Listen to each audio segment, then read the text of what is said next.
At the meeting, the young man protests against the outbreak of conflict against the people. The magician said that he was acting like a thief, stealing the lands of the nobles who had weakened in battles with the Demon King's army. The captain, being a hero, was furious at the young man's statement, and was outraged that he dared to call him a vile thief. The Knights of Schwartz were formed to fight the Demon King's army, and are now recognized as an entire order. Loeg, the captain and Joshua's childhood best friend, was praised for his actions in battle, and given the title of Count. After that, he began to change. Day after day, he invited nobles, threw parties, showed off luxury items, spent nights with ladies, and did not stop drinking. Joe said it would be an undeniable invasion, but the Count ordered him to be silent. In response to Loeg's statement, who stated that he had allowed Joe to attend this meeting as the oldest member of the order and the head of production, but all he did was complain, the boy called out his name. Joe said he didn't want to create things that could kill innocent people with his magic. The guy is shocked by Joe's words, who asked him to go back to how he was before. The young man said that he did not want to work for an order that attacked people. Loeg was speechless. Joe said that now is the time to focus on the Demon King's army, since they are fighting against them, not against humans.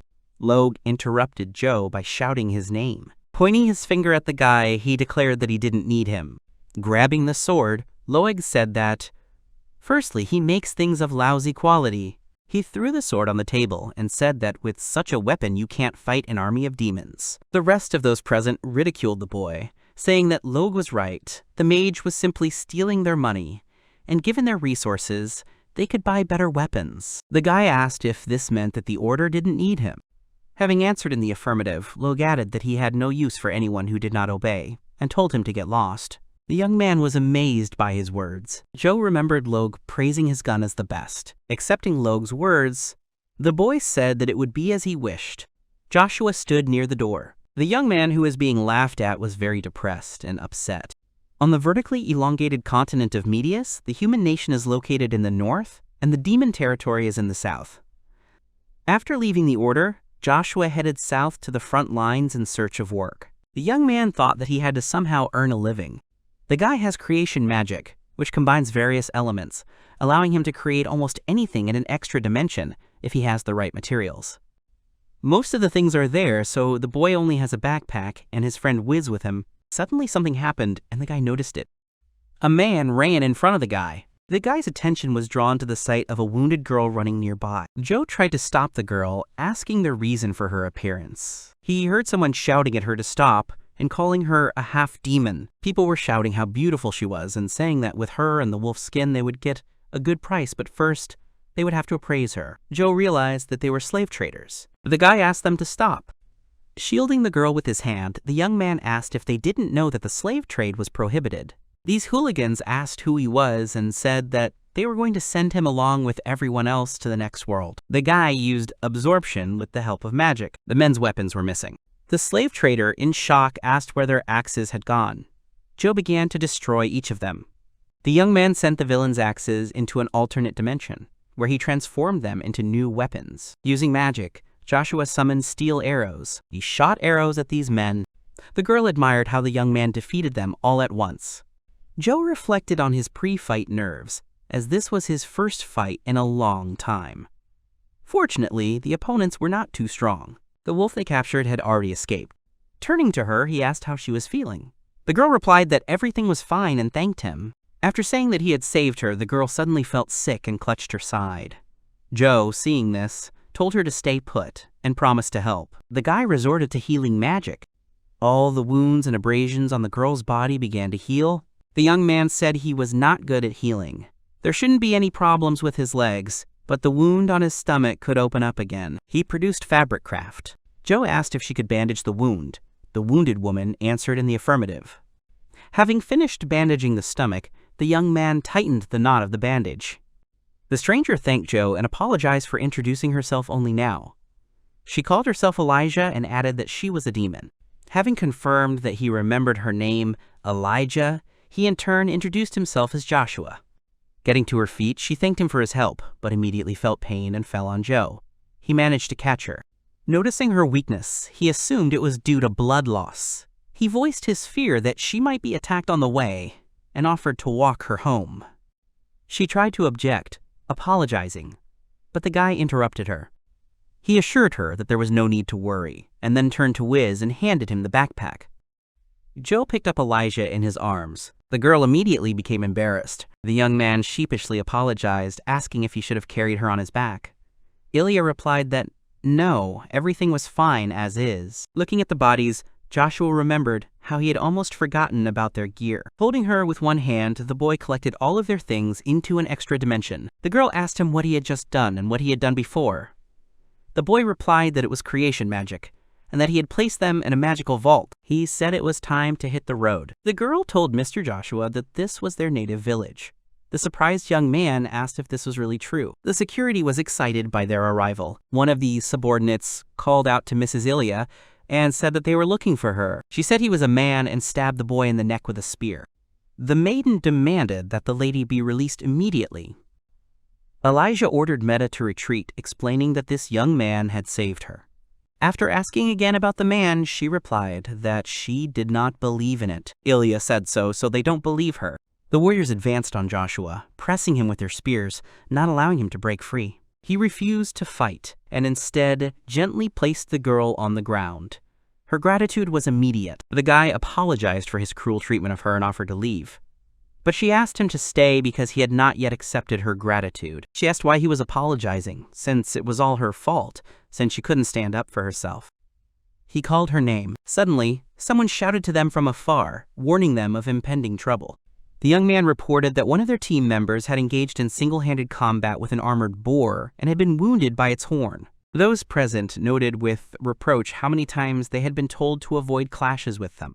The guy was amazed that this was the same armored boar he had heard about, a monster so big that it would take the combined efforts of at least 10 hunters to kill it. The girl called out to Joshua. Ilia expressed a desire to thank them and asked them to stay in the village for a while. Joe hesitantly stated that he only had basic healing magic, but he could still try to help. They approached the house where the wounded man was located. Surrounded by a crowd of people, the lady made her way to the guy and asked how he was feeling. The man, with self-irony in his voice, apologized to Ilia for not being able to get good meat for the children, as he had planned, the young man thought. He recklessly attacked the armored boar for the sake of his children. Noticing that the wounded demon was shocked to see a human, the lady hastened to ask him to calm down. The girl, excited by what had happened, said that this man had saved her. With a trembling voice, she asked how he was feeling. Joe replied that the wound was deep, and he needed, first of all, to stop the bleeding before it got worse. The young man took into account that healing, although necessary, could slow down the healing process of the wound a little. Joshua explained that the means available would not be enough to stop the bleeding, so he suggested cauterizing the wound, noting that this would require the help of his friend. He asked Wiz for his opinion. The young man did not mind and gave his piece of slime. The boy thanked him for it. Taking advantage of this, he prepared a potion. When the preparations were completed, the young man announced that everything was ready. He warned of the inevitable pain at the beginning and advised patience. The man, to his amazement, no longer felt pain. The bleeding stopped, which surprised the guy. Joe said the slime potion acts as a bandage and medicine. Elijah, filled with admiration, asked if the wound had been healed. The public discussion was about the improbability of recovery from a nearly fatal wound. The girl shared the general amazement. After making sure that he had survived, the man turned to Joe with words of gratitude. They looked at the young man with gratitude. The girl was overwhelmed with gratitude for the guy's constant help, but did not know how to express it, to which he replied that it was not worth thinking about. The guy insisted that she rest until the wound healed, considering it the most important thing. Ilia replied that she felt fine and intended to pay. Suddenly, she felt ill again, and Met called her name. She asked the lady to rest, but she, despite this, continued to insist on payment for her help. The girl promised that she would take care of him and try to make sure that he didn't go anywhere. The girl was taken to rest in order to recuperate. Her gaze, unexpectedly for herself, turned to the young man, and she opened her mouth as if about to say something. Met introduced herself and then expressed her gratitude for saving Ilia and their friend. The boy said that there was nothing to thank him for and he was going to leave. She objected, reminding him of the princess's request. Met explained that, in their tribe, a princess's word was not negotiable. It was absolute. Joe asked if she was sure, given his human origins. She replied that While they hated humans, they were actually more terrifying than hateful. The girl said that despite everything, he is not like ordinary people. The maiden wanted to ask him for something else. Gritting her teeth, she struggled to utter her request. She grabbed his hands sharply. Met insisted that they be taught magic, any kind. Other monsters and people tried to stay away from them, but he, unlike them, saved them. Monsters considered demon horns valuable. She offered him to take her horn or even her whole body, considering it fair. The young man immediately asked her to stop. The guy, having named her, said that he did not have enough knowledge to teach magic, but he emphasized that he had the ability to create various objects. The girl was surprised. The skill of a creator-magician lies in creating various things. Joshua promised to help create the things their village needed, causing Maddie to be genuinely happy. There were a lot of weapons lying around that were not in working order. Carefully examining the weapons, the guy noted that the handles were made of branches, most of the tips were made of sharp stones or bones, but there were also obsidian ones, the young man thought. When the boy asked how many people in the village used bows and slings, he learned from Met that no one used these weapons. They preferred to hunt by sneaking up on their prey and attacking with spears. Having realized what was going on, the guy said that he would make a weapon that would be easy to use. Joe said it was a crossbow, and the girl found the word unfamiliar. Having announced his attempt, he made a crossbow. The girl asked if this crossbow thing that suddenly appeared was an act of the gods. The guy answered that she was calling it that again, but in fact it was the magic of creation, and suggested that she take the weapon in her hands. Admiring the sight of the crossbow, Met said it looked like a cross between a bow and an axe, and immediately asked how to use it. Joe replied that he was going to demonstrate. Joshua asked Wiz to put the sticks down. The guy said that he would now shoot at them. The girl, stunned by his words, expressed doubt in his ability to hit them from such a distance. The young man easily knocked down sticks from a crossbow. The girl couldn't believe that he had hit them from such a long distance, and Joe suggested that she try too. The guy said that after a little practice, they would go hunting to try it out. The embarrassed girl agreed with him. The children watched what was happening with admiration. She hit the target straight on. The maiden was pleased and said that she had become much better at hitting, expressing her admiration for this weapon. The young man agreed, noting that this was already 5 hits out of 10, and in a row. Met smugly said that it was all thanks to her ability to wield almost any weapon granted by the sign of Ashura. Joe replied that he had never heard of such a thing. Signs are a blessing that everyone is born with. For example, the swordsman's sign helps one excel at swords, and certain signs make it easier to improve certain abilities. Apparently, their signs are different from those of humans. Met stated that Ashura is all-powerful, which means she has superpowers too. She cut off the sentence mid-sentence and added that her sign was actually amazing. The young man thought that she was probably referring to his fighting abilities. Expressing surprise in words, he added that now they will have to test this in practice.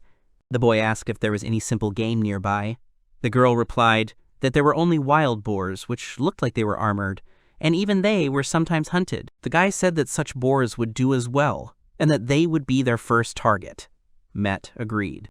Joshua said that with this spear she should be able to handle the boars, but in case one of them got close, he asked if the spear was really her best weapon. Met replied that she thought so, but she mostly fought with a club. He understood her words and decided to try to do something different for her. The guy made a morning star for her. The girl was slightly surprised, holding this weapon in her hands, and said that it was just perfect for her. She was filled with mixed feelings. She looked at this weapon with admiration and surprise. Met said it looked like metal rods, likening it to putting wings on a meager, so she had nothing to fear now. Joshua was pleased with her approval. He said it was time to move on. Noticing the boar, she said there was one standing there, so focused on the food that he wasn't even moving, and there was no one around. The guy replied that we'd shoot him first. He said his head should be relatively soft and asked if she could get it in. She responded by telling him to leave it to her. Taking aim, Met fired at the wild animal. The girl was delighted with her hit. She was delighted that she had accomplished this task with ease. Joshua looked at her with a smile. He suggested looking some more, to which Met agreed. After a short hunt, they gathered several boars into a group. She couldn't believe that she could kill 3 boars so easily and spoke admiringly about the weapon. The young man asked her to be quieter. After apologizing, a huge shadow suddenly loomed over them. It was an armored boar. The girl said it was all her fault, The boy countered, suggesting that he was probably attracted by the smell of blood. After apologizing, Met told him to run and that she would distract him.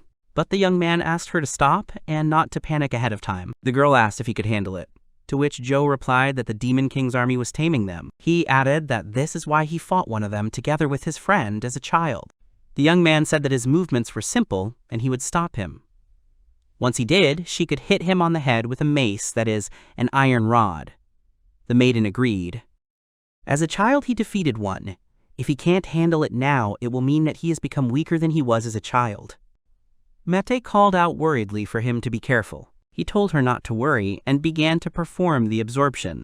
Joshua began to create stones and attacked the boar with them straight at the head. The guy distracted him with rocks filled with sand and told Meta to take action. Taking this into account, the girl went on the offensive. She leapt and struck the boar with her mace, causing the wild beast to roar.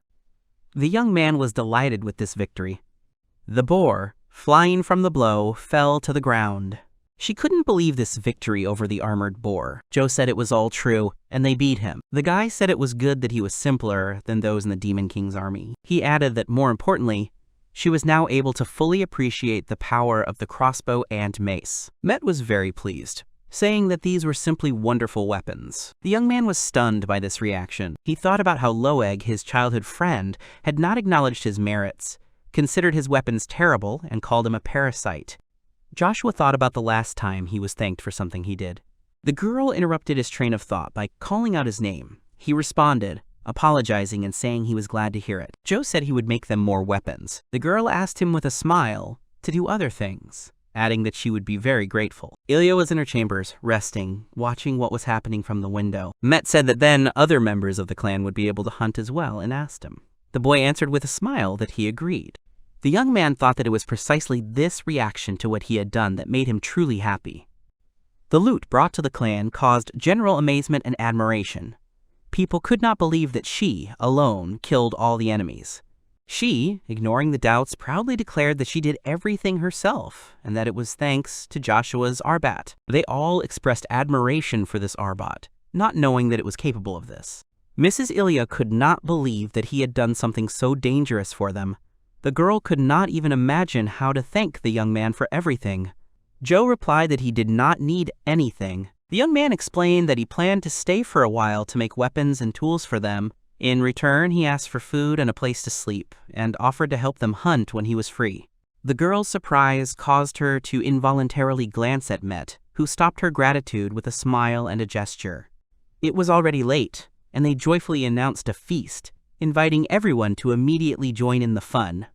The next morning, the young man opened his eyes to the sound of birds singing. When he woke up, the first thing he thought about was how soundly and well he had slept. The young man exhaled. Lady Ilia lay next to him. Joshua was shocked when he noticed the girl. He wondered how Ilia could be here, considering she had left the place right after showing them the tent. Suddenly, a mooing sound was heard. The young man noticed that next to him, on the other side, lay Met, holding his hand. She muttered something about him not going anywhere. While the guy was in shock, Ilia woke up. After waking up, the girl wished the young man good morning. In a state of shock, Joshua asked why they were there. The girl explained that they were just trying to warm his body. Despite everything, Met stubbornly insisted that she would not let him go. This was Ilia's order. The girl finally interrupted her muttering, calling her name. Overcome with a feeling of awkwardness, Ilia asked to stop making incoherent statements in her sleep.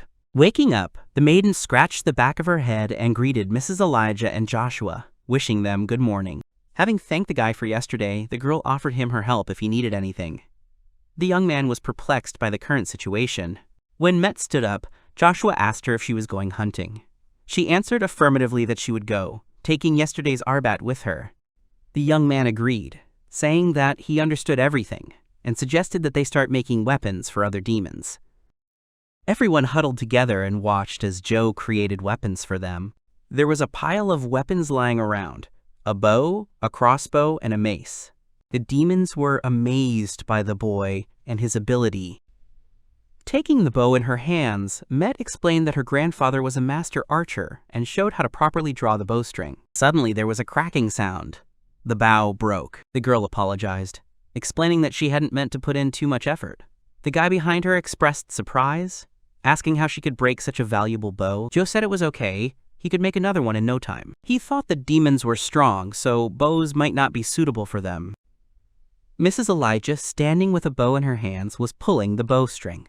The guy asked if she could use it. She hesitated and said no, but when she saw others using it, the young man took note and gave her the arrow. Taking it in her hands, she, together with it, pulled the bowstring again. The girl let go of her hand, and the arrow flew towards the trees. Elijah asked if her actions were correct. Joshua, in disbelief, exclaimed how far the arrow flew and was surprised that it was her first shot. He suggested that she might have a talent for shooting, which made the girl feel embarrassed. Joshua advised her not to neglect training in her free time and gave her the arrows. The girl, clutching a quiver of arrows in her hands, thanked him shyly. Turning to Meta, he noted that armor would be a good idea and ordered her to stand still. She cried out in fear, wondering what was happening.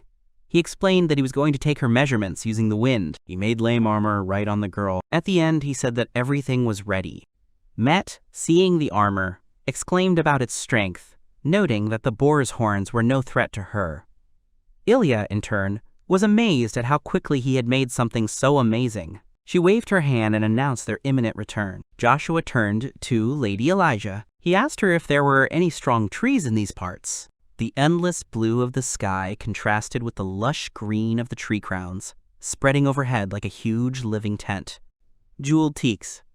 These trees are unusually strong, so they cannot be damaged by axes, and they do not ignite easily. That is why they are valued for their high percentage. Joshua thought that they were too thick. It would take some time to cut them down, even with the steel axes he had just made. The guy wanted to say that it would be better to look for other trees. He saw the girl and called out to her. Ilia replied that it was time to try out their new axes. The maiden was swinging at the tree when the young man said that she would probably be able to deal with it after some time. The blow was so strong that it pierced the tree through and through, causing the guy to be shocked and amazed. The girl was glad that the tree was cut down, but the guy was in a stupor. The boy was amazed at the effectiveness of the blow, thinking that even ordinary trees would not have succumbed to such a chopping tool.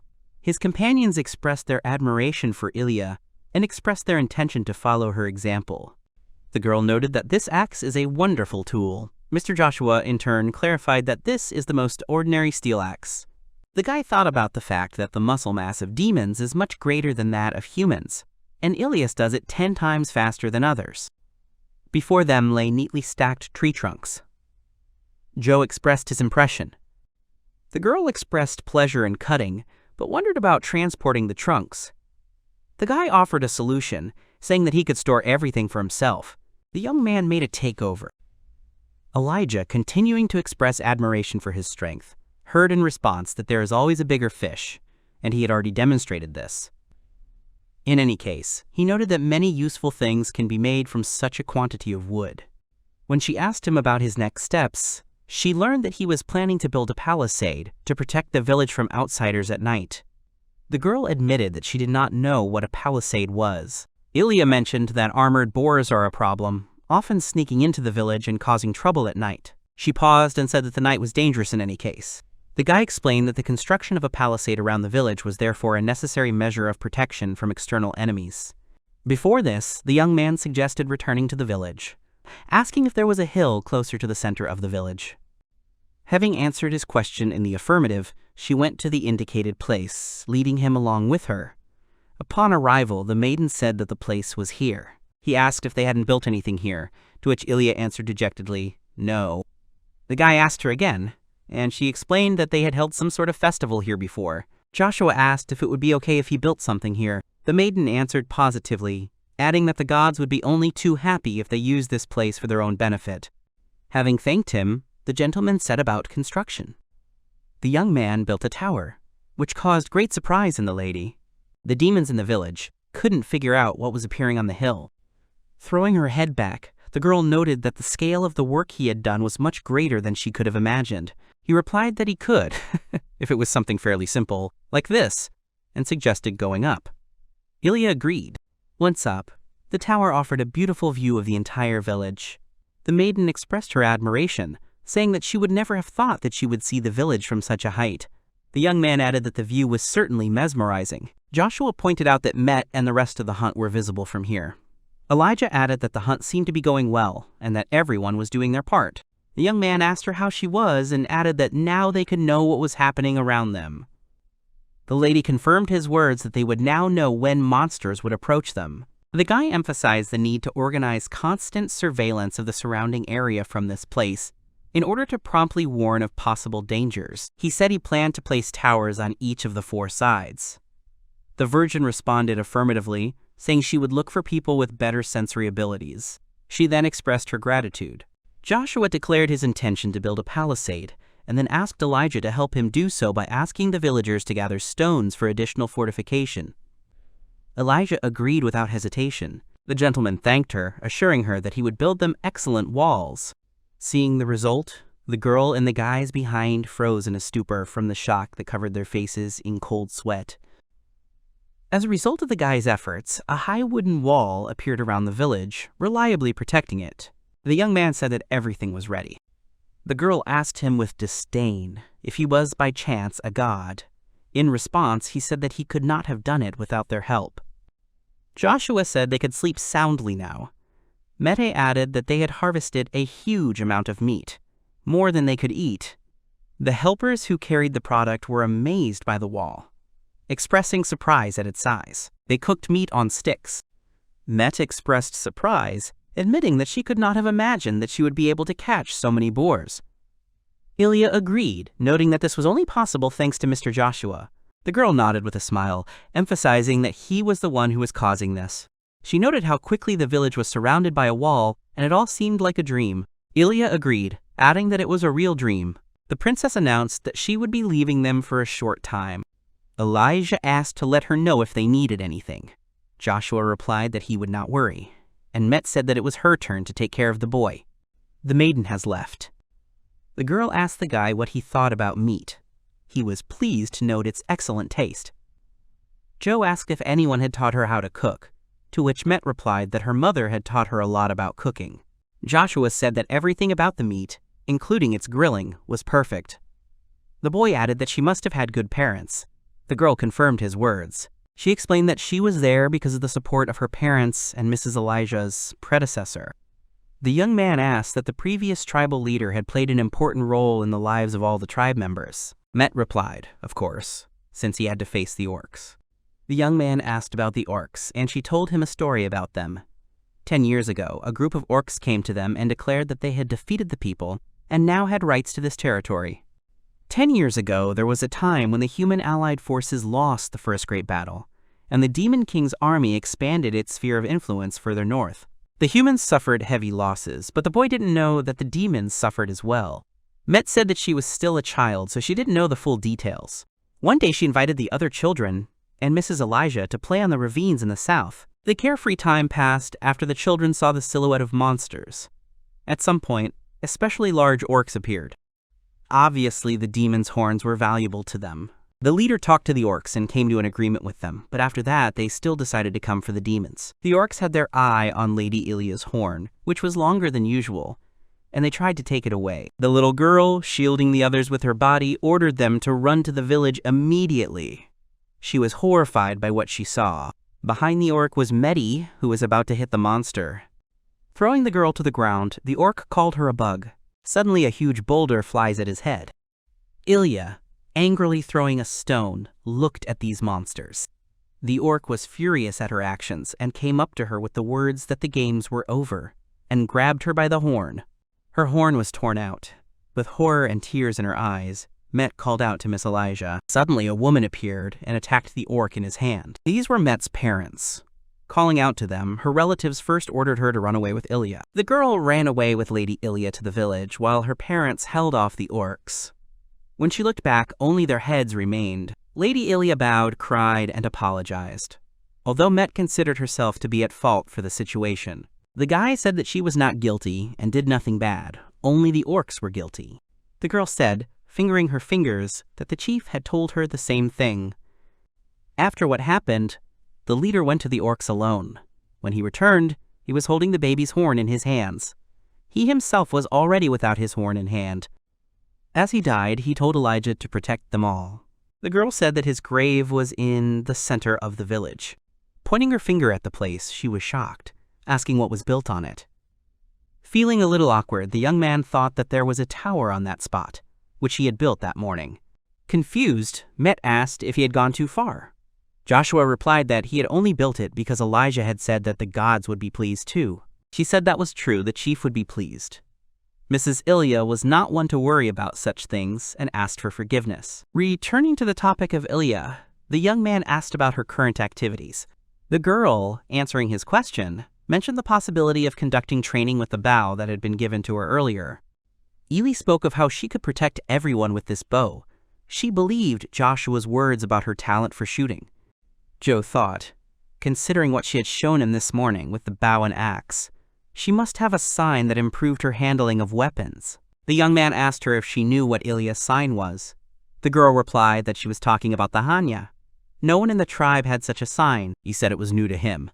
Met explained that the cross was rumored to have healing powers. The girl said that Ilia is very kind, so kind that she puts too much pressure on herself. Met told about yesterday's incident. After all, when Joe saved her, she was distracting attention to herself in order to save the demon child. The lady's actions are noble, but now she is the leader and princess of the tribe. The girl doesn't want the princess to put herself in danger. The guy confirmed her words and said that he would also try to help them. She thanked him, adding that it was very encouraging. This reminded the maiden of something, and she asked everyone to pay attention to her. Met said she decided to marry Joshua. The guy was so shocked that he choked on his food. Turning to her, he asked with shock. Those present were shocked, but at the same time happy. Joshua wondered if she really wanted him to stay here, to start a family with him. He stopped his train of thought and turned to the girl, trying to explain that she didn't need to do that, because he was going to stay here anyway. Standing behind the boy, Ilia emitted an aura of Oni, which made Joe shut up. Ilia expressed her disapproval of Mete's behavior, noting that her words towards Mr. Joshua were extremely inappropriate. The boy was shocked by Ilia's sudden appearance. Mete, in turn, noted that, thanks to this marriage, he would not be able to leave the village. The girl said that she really didn't want this herself. It would be better if they supported her. Ilia replied that then she would marry him. The girls argued about who would marry Joshua. The young man tried to stop them, saying that there was no need to marry him, he would stay in the village anyway. He also added that he will stay for a long time. The guy felt uncomfortable, giving up on trying to stop them. He turned around. As Joe retired to his tent, he announced that he was going to bed. The morning greeted the young man with the singing of birds, forcing him to open his eyes. On both sides, there were girls again, holding his hands. Elijah called out to Joshua. The girl asked him what he planned to do today. The young man thought that he had already done most of the important things, but the village still had a lot of problems. The young man wants to make as many tools as possible, but he will need iron for this, he called out to the girls. The guy asked if there were any places nearby with a lot of reddish-brown or shiny stones, like metal. The lady noted that she had seen similar ones rolling down from the mountains, but there were definitely none on the plains or in the forests nearby. She reported the existence of a cave known as Aster, located in the forest at the foot of the mountain, somewhat to the southwest. The young man, showing interest in this object, inquired about the possibility of access to it. There are bats there, and no one has come near it for over 100 years. Joe replied that the mice were a problem, but they would manage somehow if there weren't so many of them. Elijah took this into account and offered to accompany them to the cave. Met voiced her protest and said that she was carrying it out herself. She asked the princess to stay in the village. The young man thought that most likely the girl did not want to expose him to danger. Ilia wanted to object. Joshua expressed support for Met, pointing out that everyone would be worried if something bad happened to the clan leader. Ilia, although somewhat reluctantly, nevertheless agreed. Met expressed her gratitude in response. The guy assured her that the check would take a little time and they would return soon. The girl asked them to be careful. They arrived at a cave that exuded a sense of horror. The guy said that this must be the very same Aster cave. The girl volunteered to look around the cave, but the guy insisted on caution. He warned about the possibility of contracting a dangerous disease from a bat bite, given the weakness of these animals. He suggested assessing the situation first. Having prepared the torch, the young man asked the girl to throw it into the cave as soon as he lit it. He added that if there were many bats, they would be surprised and fly out. Taking this into account, the maiden threw the torch inside. A burning torch flew into the cave. Joe asked what the sound was, like a spring of water. He suggested hiding in the bushes and waiting. The sounds became clearer. Met noticed that something was approaching. What she saw left the girl stunned. A strange, grimace-like substance emerged from the cave with a characteristic mooing sound. The surprised girl asked what it was, and the young man explained that it was dust slime, a type of mutant. A monster that absorbs everything it sees. Unlike regular slimes, it can even dissolve metals and stones. It's not that strong, but it has its own nuances. It's easy to overwhelm it with numbers, so the guys suggested calling demons and Ilia for help. Seeing that the enemy was not so strong, the maiden declared that she would easily deal with him and rush to attack. She said that there was no point in asking for help from Mistress Elijah. Joshua asked her to stop because she would not be able to use that weapon. Met didn't care about the boy's request and said how could he do that? She stabbed the slime with her spear. Suddenly, it absorbed the weapon.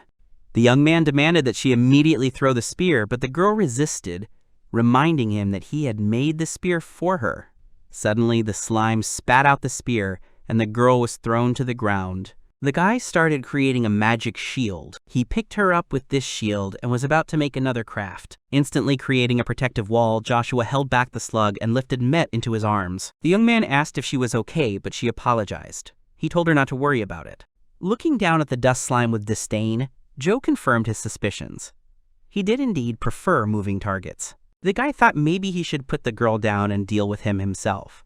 Suddenly, a blonde girl ran by. Joe was surprised. It was Ilia. The girl looked at everything that was happening with seriousness. Slime hung over her. Glaring angrily at the mutated monster, the girl was about to launch an attack. She immediately dealt with him in an instant. Joshua was amazed at her agility. After all, defeating a dust slime of such size at such speed was something unrealistic. And with the most ordinary axe that Joe had made yesterday, he wondered how many times she had swung it at that moment. The panting demon said that they had finally managed to catch up with Mrs. Ilia. The boy noticed that the villagers had come with her, and Met called out to Ilia at that time. The maiden asked for forgiveness, but the lady told her not to worry about it. She added that she understands her and her feelings. The clan leader stated that it was her duty to protect everyone, and that she lived for this. Clenching her skirt in her fist, Met called out to Mrs. Ilia. She said that she would become stronger, enough to protect her and others. The clan leader had high hopes for her. Joe assumed that Ilia and Met had a strong mutual affection, which would explain their excessive concern for each other and awkwardness in their relationship. He thought about what a sweet couple they really were. The lady strongly advised her to take care of her own safety and strictly follow Mr. Joshua's instructions. She expressed concern that she was not listening to Joshua. After all, what would happen if something happened to him? Met apologized to him for rushing. The young man said that it was his own fault for not having calculated his strength. Ilia said that she needed to rest anyway, as she had injured her hip. The girl should return home. After defeating the slime, she and the other demons would be able to obtain resources without any problems, so she had no reason to worry. The demon agreed with the clan leader's decision. The boy remembered that he needed to collect slime. Ilia asked why, and he explained that dust slime jelly had strong shockproof properties, so it would be perfect for armor. Joe explained that, among other things, this magical stone, mined from the bodies of monsters, is quite large. He explained that they vary in size and color depending on the monster, and not all monsters can have it. Tools and weapons made from them gain some power. This one was pale green, the kind that's useful for wind mages. Pretty good. The demons were having some kind of conversation, but Joe interrupted them, saying that it was time to go. He suggested that due to the presence of dust slime, there should be no animals here. The girl then turned to Joshua with a question. There was a lot of slime on the walls of this cave. The guy noticed that it was just a regular slime. He thought that they had been living in this cave all this time, but one of the slimes must have mutated into a dust slime. Suddenly, Wiz came galloping up. At first he jumped up, and then began to move sideways, moving from side to side. All this time, he was talking to the other slugs of this cave. The young man thanked his slimy friend. Joshua said that there was no further threat to them, so they could move on. The walls were glowing with purple light. The girl was sure that the people of the past called this place Aster Cave because it looked like purple flowers were blooming on the walls. The young man said that they would find out what was hidden within its walls, and he began to make an ice axe. He began to dig the wall, which later surprised him. Ilia, worried, called out to him. It turned out to be not ordinary iron, but purple. They didn't understand what he meant, after which the boy told them how this iron was 3 times stronger than normal. It is one of the few metals that can resist even magical attacks. Among humans, it is the metal used by royalty and nobility, along with orichalcum and mithril. The guy added that overall it is a very good metal. It will make excellent weapons and armor. He said that now he would make pickaxes for everyone, and let everyone try to get more. Everyone slowly began to extract resources. Some worked harder, and some simply admired their beauty. The demon pulled out a bag of ore, as slugs jumped next to him, and also helped carry the ore they had mined. Elijah and Joshua were pleased with the work they had done. Upon returning home, the group announced their arrival, indicating that everyone should look at the amount they had obtained. The girl pointed out that there was quite a lot of it, and the guy replied that with that amount, they would no longer have to worry about running out. He explained that he would now make tools for construction, axes, picks, and so on, as well as kitchen utensils, such as pots for cooking. They approached the guy with a request to make them a weapon, to which he slyly agreed. He remembered something. Joshua turned his attention to Princess Ilia. As soon as the girl saw him, the young man called her to him. Surprised, she asked if he had stopped making things for them. He replied that he had not, and that, among other things, he had made something for her personally. The guy made a katana for me. She held the handle and asked what it was. Joshua replied that yesterday, before making the weapon, he decided to look at the village records. He thought that the demon weapons would be a good guide for what was suitable for them. The boy found a drawing of a katana. Its length made it seem difficult to handle, but he thought she would be able to handle it well, just like her ancestors. Ilia asked if it was true that she was drawn in the notes and why she needed a katana. The boy replied that after the fight over the dust slime, she said that her role was to protect everyone, didn't she? So he decided to make such a weapon for her. She held him tightly by the blade and thanked Joshua. She promised to treasure him. Smiling, the guy replied that if she needed anything else, she should not hesitate to contact him. Suddenly, Met looked angrily at Joe. The maiden expressed her desire for the same thing. Joshua explained that it was a katana, and immediately said that he would make another one. Met remarked that this seemed to awaken an ancient fervor in her, and Joshua added that, after all, it was the weapon of her ancestors. Mrs. Elijah asked how they could repay him for his kindness. The young man replied that, as he had said before, nothing was needed. They were giving him food and a place to sleep in return, and they did not need to feel as if they owed him anything special. He also added that he wants to make the village a safer and more prosperous place. They thanked the guy again. He thought that in order to express his gratitude, he first needed to solve 3 problems. The first is safety. The young man wants to make houses out of iron teak so that they can withstand attacks from wild boars and slavers. The second is food. Joshua noted that they are now solely dependent on hunting and gathering, but that food source will not always be reliable. The best way to ensure a stable food supply is through agriculture. Third, sanitation. Regularly washing their clothes, bedding, and body would help them recover from injuries faster and prevent the spread of disease. The traditions of demons include washing their bodies, hands, and clothes with water, but they have to go to the river to get it every time. Joshua thought he wanted to build some kind of aqueduct so they could use water more often. He would need a quarry for this, and he would also build toilets and baths. At any cost, Joshua will ensure the safety and prosperity of the demon village, grateful for his help. Suddenly a wolf silhouette appeared. Someone ran up the slope and let out a loud howl. The sound caused a feeling of surprise mixed with wariness among the villagers. Joshua worriedly asked where the howling was coming from. Elijah suggested that it was most likely coming from the north. Deciding that danger was near, the boy gave Meta the order to warn everyone about the need for increased vigilance. He also asked the girls to ask those who knew how to handle a bow or crossbow to gather on the north side of the village. They all immediately headed towards the north wall. The demon from the tower called to Lord Joshua, informing him of its approach from directly north. The howl grew louder and louder. The young man gave the order that it was time to prepare for battle. The most important thing was not to attack without command. Taking this into account, Met immediately noticed that there were a lot of steps, a dozen or more than 100. Ilia added that they were approaching just as quickly. Dark shadows suddenly became visible on the horizon. Elijah, startled, called Joshua and told him what she saw. It was a wolf silhouette. Frowning, the young man immediately realized who it was. They were werewolves who were desperately running away from the threat. A werewolf is a hybrid of a human and a wolf. They usually take on the wolf form for hunting or fighting. The boy had heard about them. He knew that they lead a primitive way of life in remote regions because of the hatred of people towards them. The young man asked the princess if she saw any wounds on them. The girl confirmed that they did.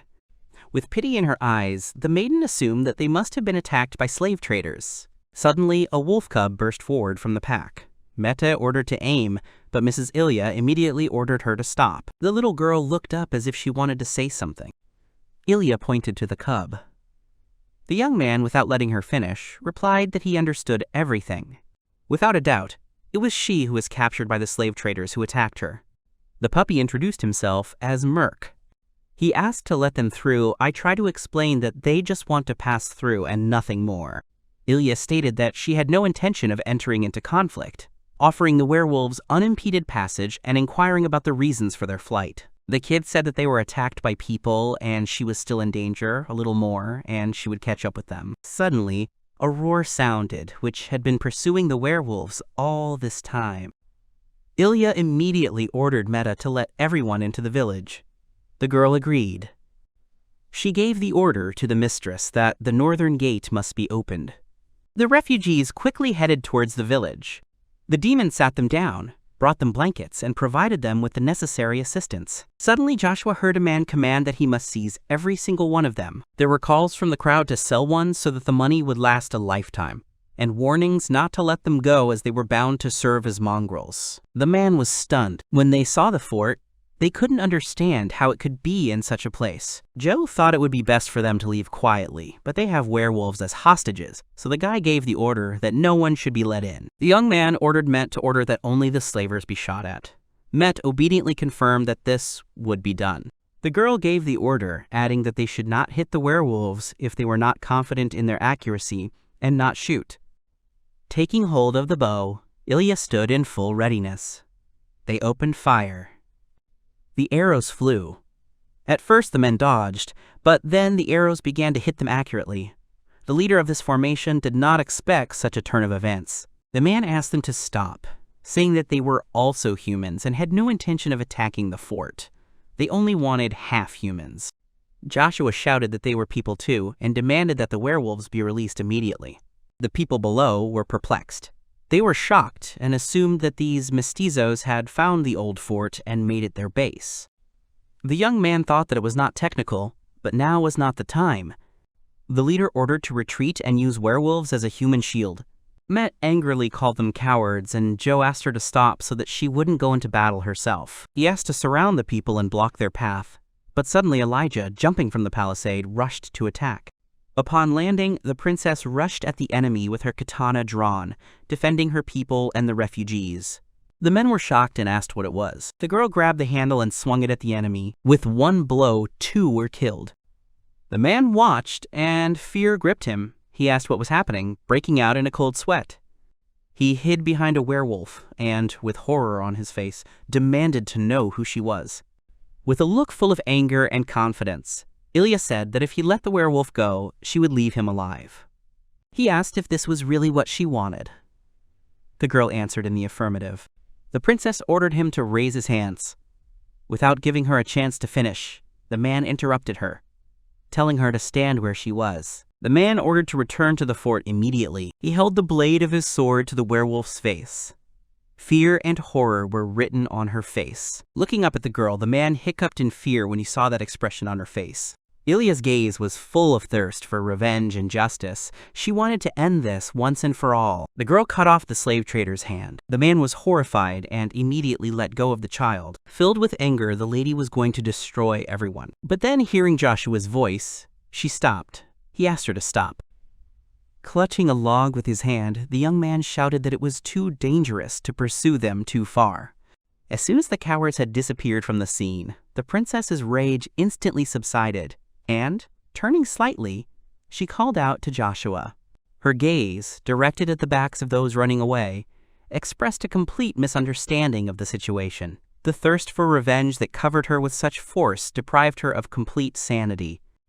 Pride in the princess shone in Joe's eyes as he watched her silently from the palisade, his gaze returning to her from time to time through the cheering crowds, celebrating her triumph. Met gave orders for the wounded to be placed near the fire to rest, and asked Joshua to provide medical assistance to the seriously wounded using bandages. She also asked people to collect the equipment they had obtained in one place. The couple noticed the puppy thanking them for their help.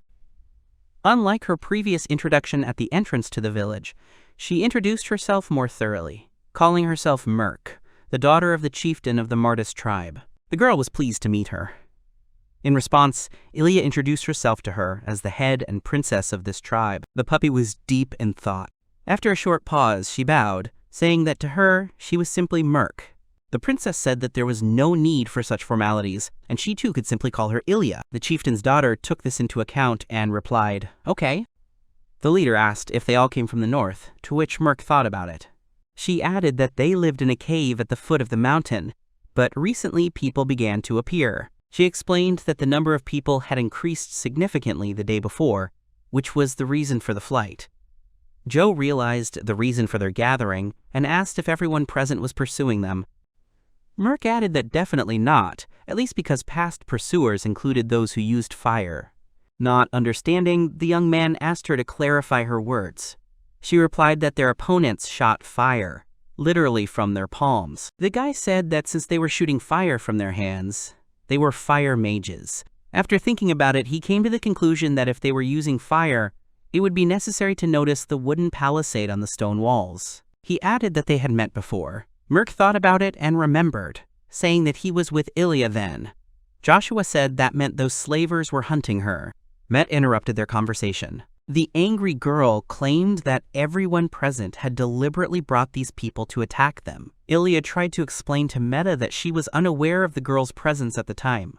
However, Merc interrupted them, claiming that this was not true. She explained that she had been deliberately tracking him by scent, hoping for his help, just as he had helped her earlier. Merc said they should have approached them earlier.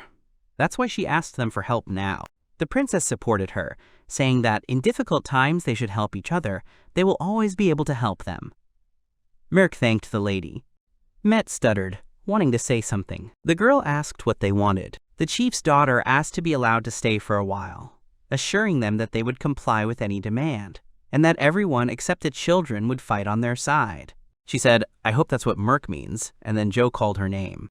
The guy spoke up, because she should have realized by now that the slavers were hunting not only demons, but werewolves as well. They needed to cooperate and get through this chaos together. The demon confirmed his words, saying that they had attacked Ilia, which meant that the enemy of our enemy was their friend. She would let the others know about it. Met said she would station some of them on duty and send the rest to bed. She would also ask them to prepare food and shelter for the werewolves. Princess Ilia added that this also applies to Merc herself, as she is covered in wounds and needs rest as well. The werewolf thanked her. The demons took care of the migrants. They lit a fire, changed the blankets, and cooked food. After some time, Merc fell asleep. Ilia wiped her with a cloth, cleaning her from dirt. The lady said that she must have fallen asleep because she was still a child. Joe confirmed her words. She must be tired. Let her rest. Joshua advised her to go to bed early too. Elijah had fought enough. The girl asked what about him. He replied that once he had sorted out the slavers' equipment, he would go to bed too. The demon in charge of collecting the things informed the boy that they had finished collecting and had placed everything near the gate. The boy thanked him. Approaching the palisade, he saw a mountain of things, weapons, and everything else that remained of those people. Seeing the sign depicted on the things, the young man thought, Joe remembered that this was the sign of the Cortesia Company. Cortesia is a huge company that deals with illegal drug sales and contract killings, so that explains why so many slavers were attacking. It's not that easy to deal with them, and they are fire mages too. They will be much more experienced than those the clan encountered today. The guy thought about improving the walls soon, because if they don't stop them, all this could happen again. The guy's hand was lying on something soft. He thought about how he could iron it forever. Opening his eyes, he thought that it was also fluffy. Joe suddenly woke up and raised his head, seeing a sleeping girl on top of him. Asking who it was, he woke her up. Waking up, she yawned and wished the young man good morning. The guy fell into a stupor again. Joshua, lost in thought, asked if he could hear Merc's voice. The girl nodded, confirming that it was indeed her. After wishing her good morning, he asked how she knew his name. The little girl replied that Princess Ilia had told her about it. The boy wondered in his turn where the lady had come from again. Waking up, the head greeted everyone with a good morning, while Met dozed nearby, yawning sweetly. Having gathered, everyone walked around the village. Joshua was deep in thought, pondering the events of the previous day, the slavers and the fire mages that Merc had spoken of. The memory of their terrifying power would not leave his mind. Given their experience, the young man is confident that a palisade alone will not be enough for them. He was thinking about collecting materials that would be resistant to combustion. Joe called out to Merc. The guy asked her if she had by any chance seen anywhere nearby bare rocky ground on which neither grass nor trees grew. She asked if he meant a harsh and cool place like her mountain cave, adding, Merc said that in that case, there is a similar place beyond the Eastern River. You just need to cross the river. The young man looked surprised and thought about crossing the river. It was obvious that the Eastern River was wide and flowed downstream. To cross it on foot would be extremely risky. So Joe wondered if there was an alternative route, a way around this danger. Met, full of enthusiasm, volunteered to carry him, offering her back as support. Joshua refused the offer. The boy said that it was not impossible to cross it, but various monsters could live in it, so it should be checked for pests first. Princess Ilia asked the boy about crossing the Eastern River to the other side today. The wolf cub said that then she would gladly lead him to the place. Merc warned the team and told them to be careful, as there were many large boars on the way. In this case, Mrs. Ilia offered them her help and was going to set off on the journey with them. Met also put forward her candidacy, since the area was unfamiliar, and the more people, the merrier it would be. The guy laughed and added that he would be much calmer with them. Remembering, he said that they also needed to make armor for Princess Ilia. A wall called a palisade, made of strong trees called iron ticks. The girls moved slyly in the armor that Joshua had made for them, that radiant smile never leaving their faces. Joe approached the puppy with a request, and Merc, expressing her willingness, promised that she and the other werewolves would do everything in their power. After thanking the chieftain's young daughter, the young man asked her to use her skills to find the place where the thing was buried. He gave her a piece of clay, and she, in order to pick up the scent, began to sniff it carefully. Taking up the trail, Merc showed everyone the direction they were going to take. She stopped and told him that there were many similar things here. The young man made a shovel and said that he would check it out now. He started digging and was surprised. The guy confirmed her words, saying that she was really right. Jay didn't think it would be so easy to find clay. The wolf cub added that it was felt a lot in this area and asked why he needed it. The creator told about its great convenience of use in everyday life. For example, he can send clay to a magical workshop and shape it, heat it with fire, then cool it and add water. The young man, working with clay, created a ceramic mug with a pattern painted on the top edge. Kneeling down, the boy presented the werewolf with a clay product, asking what she thought of it. The shape was more complex than the one made with wood.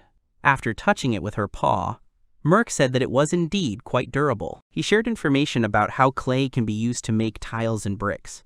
Ilia, admiringly, noted his comprehensive knowledge and skills. She also added that upon returning to the village, she would ask the villagers to collect clay. The young man thanked the princess. Joshua suggested moving on and exploring the area. A river was flowing in front of them at high speed. The guy thought. He acknowledged that the river was wide, and so suggested building a bridge as a solution. Joe began to create a bridge using magic. Literally in a second, a bridge appeared in front of them, thrown across the river, causing a storm of delight and surprise among the girls. Princess Ilia, having assessed the bridge, realized that, thanks to Joe's idea, they would not get wet when crossing the river. The young man, wanting to make sure that she understood the essence, further explained that this would prevent the risk of being carried away by a strong current. Speaking of the river, the guy asked the puppy how she had crossed the river back then. Pointing with her paw, she said that there was a place to the north where the river was narrower. It was there that she was able to cross it, jumping from stone to stone. The girls were beaming with happiness. They were enjoying the wind and the pleasant sound of the river. The smiles did not leave their faces for a second. Merc said she could feel the mountains to the north. The young man turned around and looked at her. He thought about how Merc and the other werewolves must have suffered greatly from what happened last night. If only he could do something to heal them. The guy looked at the joyful Ilia and Met, realizing that they themselves were now in danger. First, you need to take care of the defense and get stones for the village. Once across the river, the team continued on toward their destination, climbing hills and descending into lowlands until Merc announced their arrival. In front of them was a huge area with large boulders. Joshua thought about these stones. They had cuts in places. Apparently someone used this place as a quarry. He asked if her observations of the area were limited to wild boars, and she confirmed that this was generally the case. Although they were big and strong, they tried to avoid this place.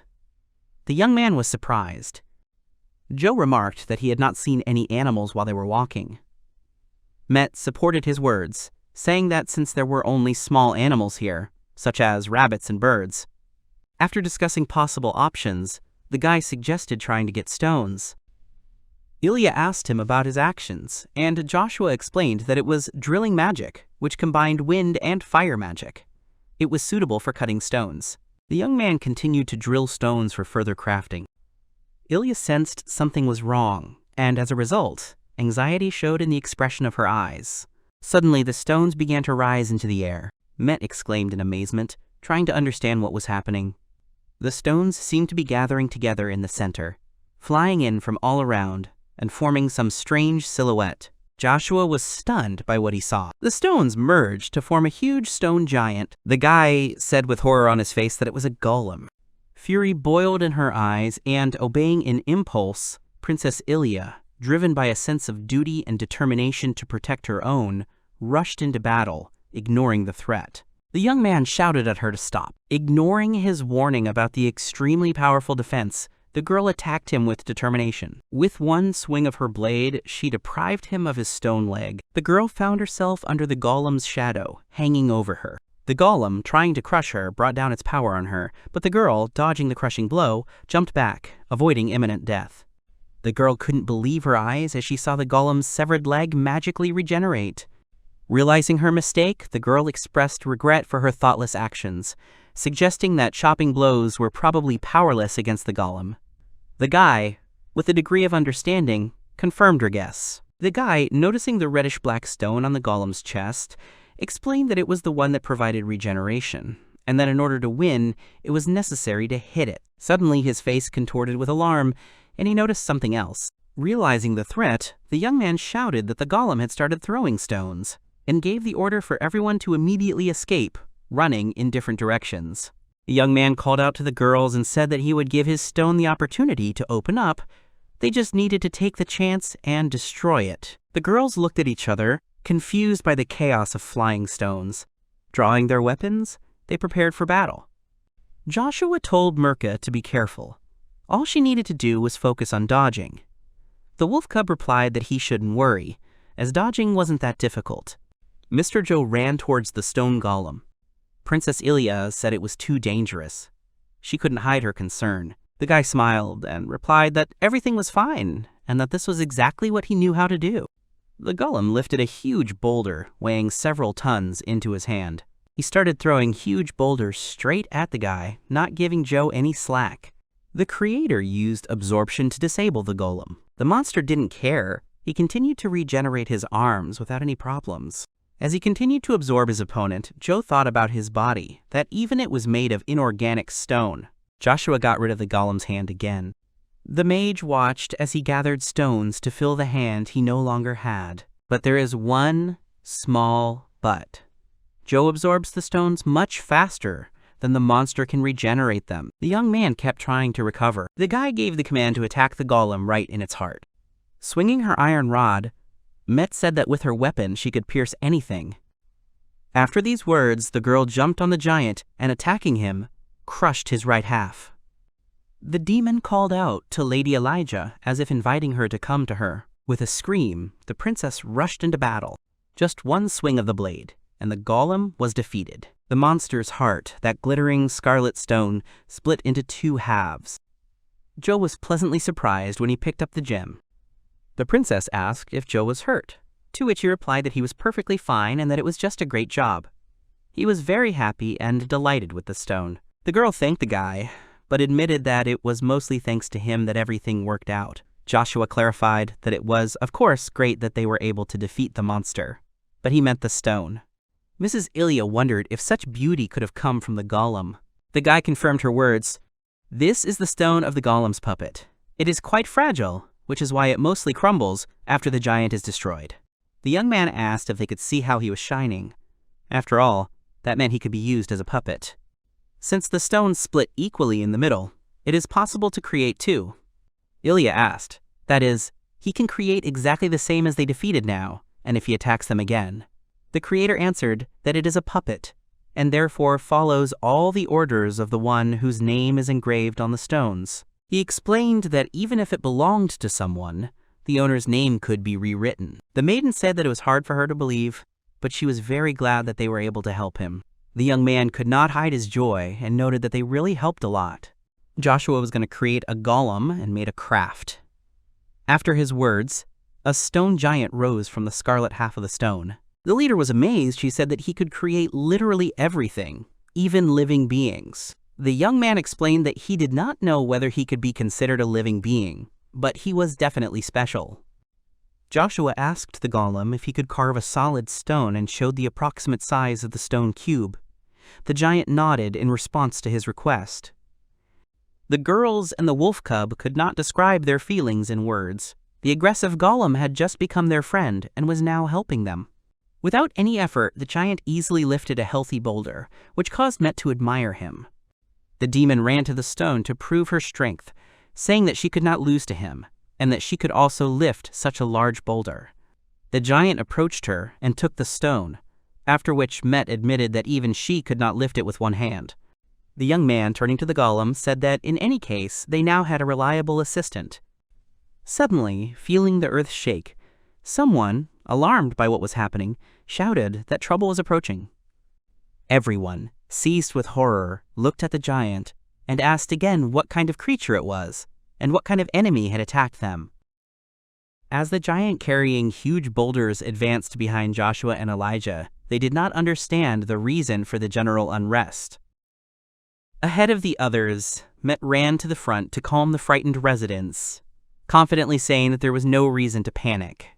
Without losing her radiance, the girl, giving everyone a smile, explained that in front of them was a golem. The girl, introducing the golem as their new comrade created by Joshua, caused a stormy reaction among the residents. Everyone was amazed by the colossal size of the golem and expressed their respect to Lord Joshua, admiring his talent. The girl asked the boy what he was going to do with all these stones. He announced his intention to build the outer walls using the existing stones, but stressed that much more material would be needed to implement his plans. The young man put forward a proposal to strengthen the northern gate as a priority task.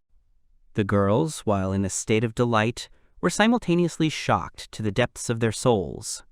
Intrigued by what they saw, they asked what this miracle was. Earlier, Joe personally erected a large, solid stone wall topped with skillfully crafted elite gates.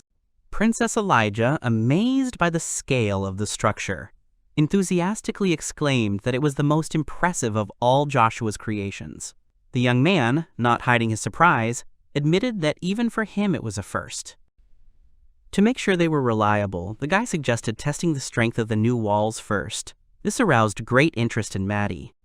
The girl, offering to take on the testing, swung her mace for a blow. The young man, fearing the consequences, hastened to ask her to stop. He explained that a direct blow of such force could damage the structure, to which the girl only responded in surprise. Joe, wanting to find a more gentle way to check, suggested that they all pile on the gate. The creator was most concerned about the fire mages that Merc had spoken of, so the boy voiced his opinion, saying that they needed to strengthen the walls as soon as possible. After some time, construction continued in full swing. The giant and Joshua worked in harmony. The former delivered the necessary boulders, and the latter skillfully reinforced the walls with them, protecting the village. The young man began to strengthen the internal structure of the walls, pushing them apart to do so. The demons, including Medi, watched his work with admiration. Unable to resist, they quickly ran inside and began to examine and touch everything.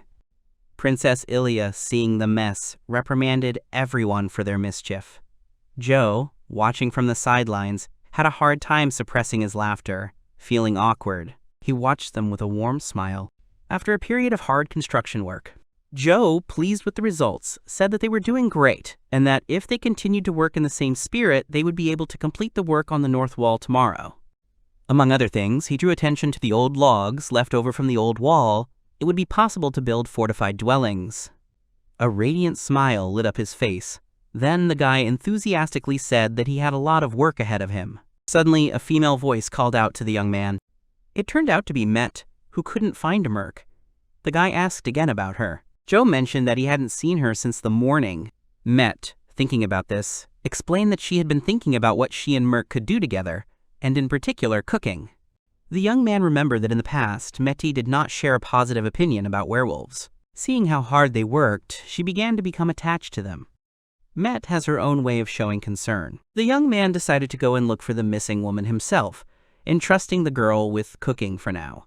The girl responded to this with words of gratitude. Looking carefully at everyone present, looking through the residents of the village of Merc, the guy suddenly saw the princess. The girl greeted Mr. Joshua with a soft smile. The young man asked her if she had seen Merc today. She thought for a moment and replied that she did not remember seeing her since the morning. He wondered if Merc had gone hunting until Ilia noticed the werewolves passing by and turned her attention to them. The lady, trying to help in the search, suggested asking other werewolves if they had seen the lost one. The young man, having assessed the situation, said that they were so busy actively delivering resources. Approaching the wolf, Joe politely apologized for distracting him and asked if he had met Merc. He replied that in the morning she had spoken of mushrooms found by the river in the south, so she had gone there with a basket. While the young man was talking to the wolf, Princess Ilia was wiping the little werewolf's face. The guy offered to join the search. The wolf categorically refused, explaining that Joshua had already done so much for them and they did not want to abuse his kindness. He said not to worry, as they were collecting these mushrooms to give to the demons as a token of gratitude. Mrs. Elijah, indignant, exclaimed that they were absolutely not obliged to do this. She insisted that she be allowed to continue helping, as she was sure that she could not live if any of them died because of the demons, knowing that she could help. The girl, full of bitterness and sadness, looked down at the ground, as if she was looking for consolation or answers to her worries in its surface. The werewolf called out to Princess Ilia. The wolf agreed to pass on the request to others. A smile lit up the girl's face as she thanked him warmly, and assured him that they would definitely find and return Merc. They watched as the demi-humans handed out the mushrooms they had collected in barrels to the demons, each side feeling uneasy. The boy, feeling uneasy, expressed his fear that Merc might have been carried away by the river. The leader, looking at the setting sun, reminded them that time was running out and urged them to speed up the search. They moved south towards the river. The girl expressed concern about Merc's condition. Joe, trying to calm her down, said that he hoped for the best too, but added that due to Merc's speed, they probably had nothing to worry about.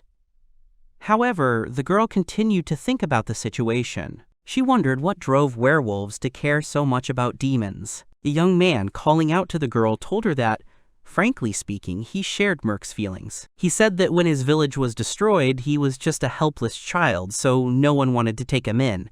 He emphasized that no one would pity useless people. Ilia expressed her disbelief, saying that it simply couldn't be given his current abilities. In response, he noted that, back then, he had no skills at all. That is why the boy, as a child, sat down to study textbooks on magic and fencing. Joe suggested that Merc probably felt similarly, and that werewolves go to great lengths to gain their acceptance. Princess Ilia said that they would not drive away the werewolves for such a simple reason.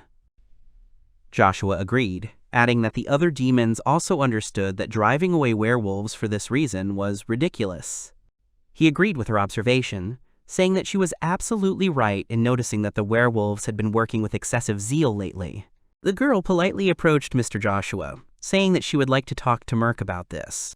The young man expressed his solidarity, saying that he shared her desire and suggested that they begin searching for her immediately. In the depths of the forest, one can hear the name Merc being shouted. A blonde girl in lush clothes with a dark-haired guy call Merc on the shore of the lake, trying to find her with their eyes. The girl draws the guy's attention somewhere, addressing him as Mr. Joshua. Merc is sitting on a large rock with water around it. Next to the girl with wolf ears is a basket. They call her again, and she looks in their direction. They create a bridge to the rock and head towards Merc. Joshua asks the girl if the rising waters are the reason she couldn't return. The girl jumps off the rock onto the bridge and calls them. She calls the boy Joshua and the girl Elijah. Merc asks what they are doing here. Ilia is clearly displeased. Joshua feels an ominous aura around the girl and recoils a little. The girl starts yelling at Merc, who is surprised by her outburst of emotions. Ilia says that unlike kind Joshua, she is angry with the girl and warns her never to go to such dangerous places alone again. Merc hides behind Joshua and replies that the place is not dangerous and that mushrooms grow there. Ilia, still indignant, tells her not to make them worry and notes that since they are from the same village, they should work equally. Merc slowly steps out from behind Joshua and obediently says that this will not happen again. Ilia sits down to be on level with Merc and explains to her that the werewolves, including her, have been very helpful in making it easy for them to find things they would never have found on their own. Covering one ear, Merc replies that although her kind has a better sense of smell, they are still no match in strength. Ilia counters, not considering it a big deal. The girl assures that they will be able to make up for each other's shortcomings. Ilia notes that if they join forces, they can live happily together. Joshua, watching this, thinks about how they are half-humans, who are oppressed by both humans and monsters. He thinks that the girl is right and that if the half-humans and werewolves join forces, they will be able to easily stand up for themselves. Merc also agrees with the girl and confirms that life together will be better. He and Ilia shake hands, sealing the agreement. Joshua says it's time to go home and that Mete promised to cook a delicious dinner. Merc takes note. She shows a basket with a large number of mushrooms. Joshua is surprised to notice that it is a magical medic mushroom. The guy says that this mushroom helps to heal diseases and wounds. He praises Merc, to which she says that it is nothing, but her tail wags with joy. Evening is coming. In the village, among the small houses, it is quiet and there is no one on the street. Freshly cooked soup is steaming in a saucepan. Meat and something resembling lemons are floating in the broth. Merc looks at the food with disbelief. Joshua says it looks delicious. The girl with the horn shares that it's because of the pot he made for her. Merc, looking into the pot again, wonders why there is fruit and meat floating in there and doubts that Met knows how to cook. The girl with the horn asks her not to talk as if she doesn't know how. Joshua thinks Mete is sulking. There is a plate of fresh, hot soup in front of the hero. There are many people and workers around them. The guy notes that this dish looks much better than what Met cooked before. Ilia tries the soup and says that it is very tasty. Met, her cheeks pink with embarrassment, cheerfully says that she tried very hard. Merc decides to try the dish and eats a spoonful of the soup. Her eyes light up and her face lights up with surprise. Merc says that it is delicious and that it is the first time Met has cooked something like this. The girl smiles contentedly, saying that it could not be otherwise. She says that she also added the mushrooms that Merc brought. The girl replies that they are surprisingly juicy and she didn't know that could happen. Met happily asks her again to make sure. Everyone watches the conversation with a smile. Met clarifies that the girl liked the mushrooms too. She wants to say something else, but she is interrupted by a noise outside. She looks out to sea and her attention is drawn to the roof of the neighboring building. Joshua appears behind her, also watching. On the roof stands a girl with two wings of different sizes. Merc says that the girl probably came for their meat, which surprises Met, who doesn't believe it. The girl with wings' stomach growls loudly. She's very embarrassed by this, blushing to her ears, and becomes embarrassed when Met comes closer to her. There's something strange in her eyes. The girl starts to fall down. Joshua screams to warn her about it. She is stopped from hitting the ground by a slime-like creature that Joshua calls Wiz. Joshua, Elijah, and the others run worriedly toward the fallen girl. The guy says that Wiz is a good guy, while the creature also looks at the girl worriedly. They examine the fallen girl. Ilia assumes that the winged girl has lost consciousness. Met says that her wing is broken. Joshua says it's terrible. Merc, next to him, also looks worried, holding a spoon in his mouth. They wonder what happened to her. Merc asks in surprise who it is, looking at the unconscious girl. She wonders if it is a half-human. Everyone descends next to the winged girl to examine her. The girl regains consciousness, grimacing. Joshua notes with concern that she may not say anything. He asks Ilia to prepare a bed for her, to which she replies that she will do it in a moment. The winged girl trembles slightly. Met gives her a bowl of soup, saying it will warm her up a bit. She drinks it and falls unconscious again. Mete is frightened, but Joshua assures her that she is just sleeping. Met calms down and notes that the winged one is a girl while she sleeps peacefully. Merc believes that this girl is a Tengu. Joshua asks her again.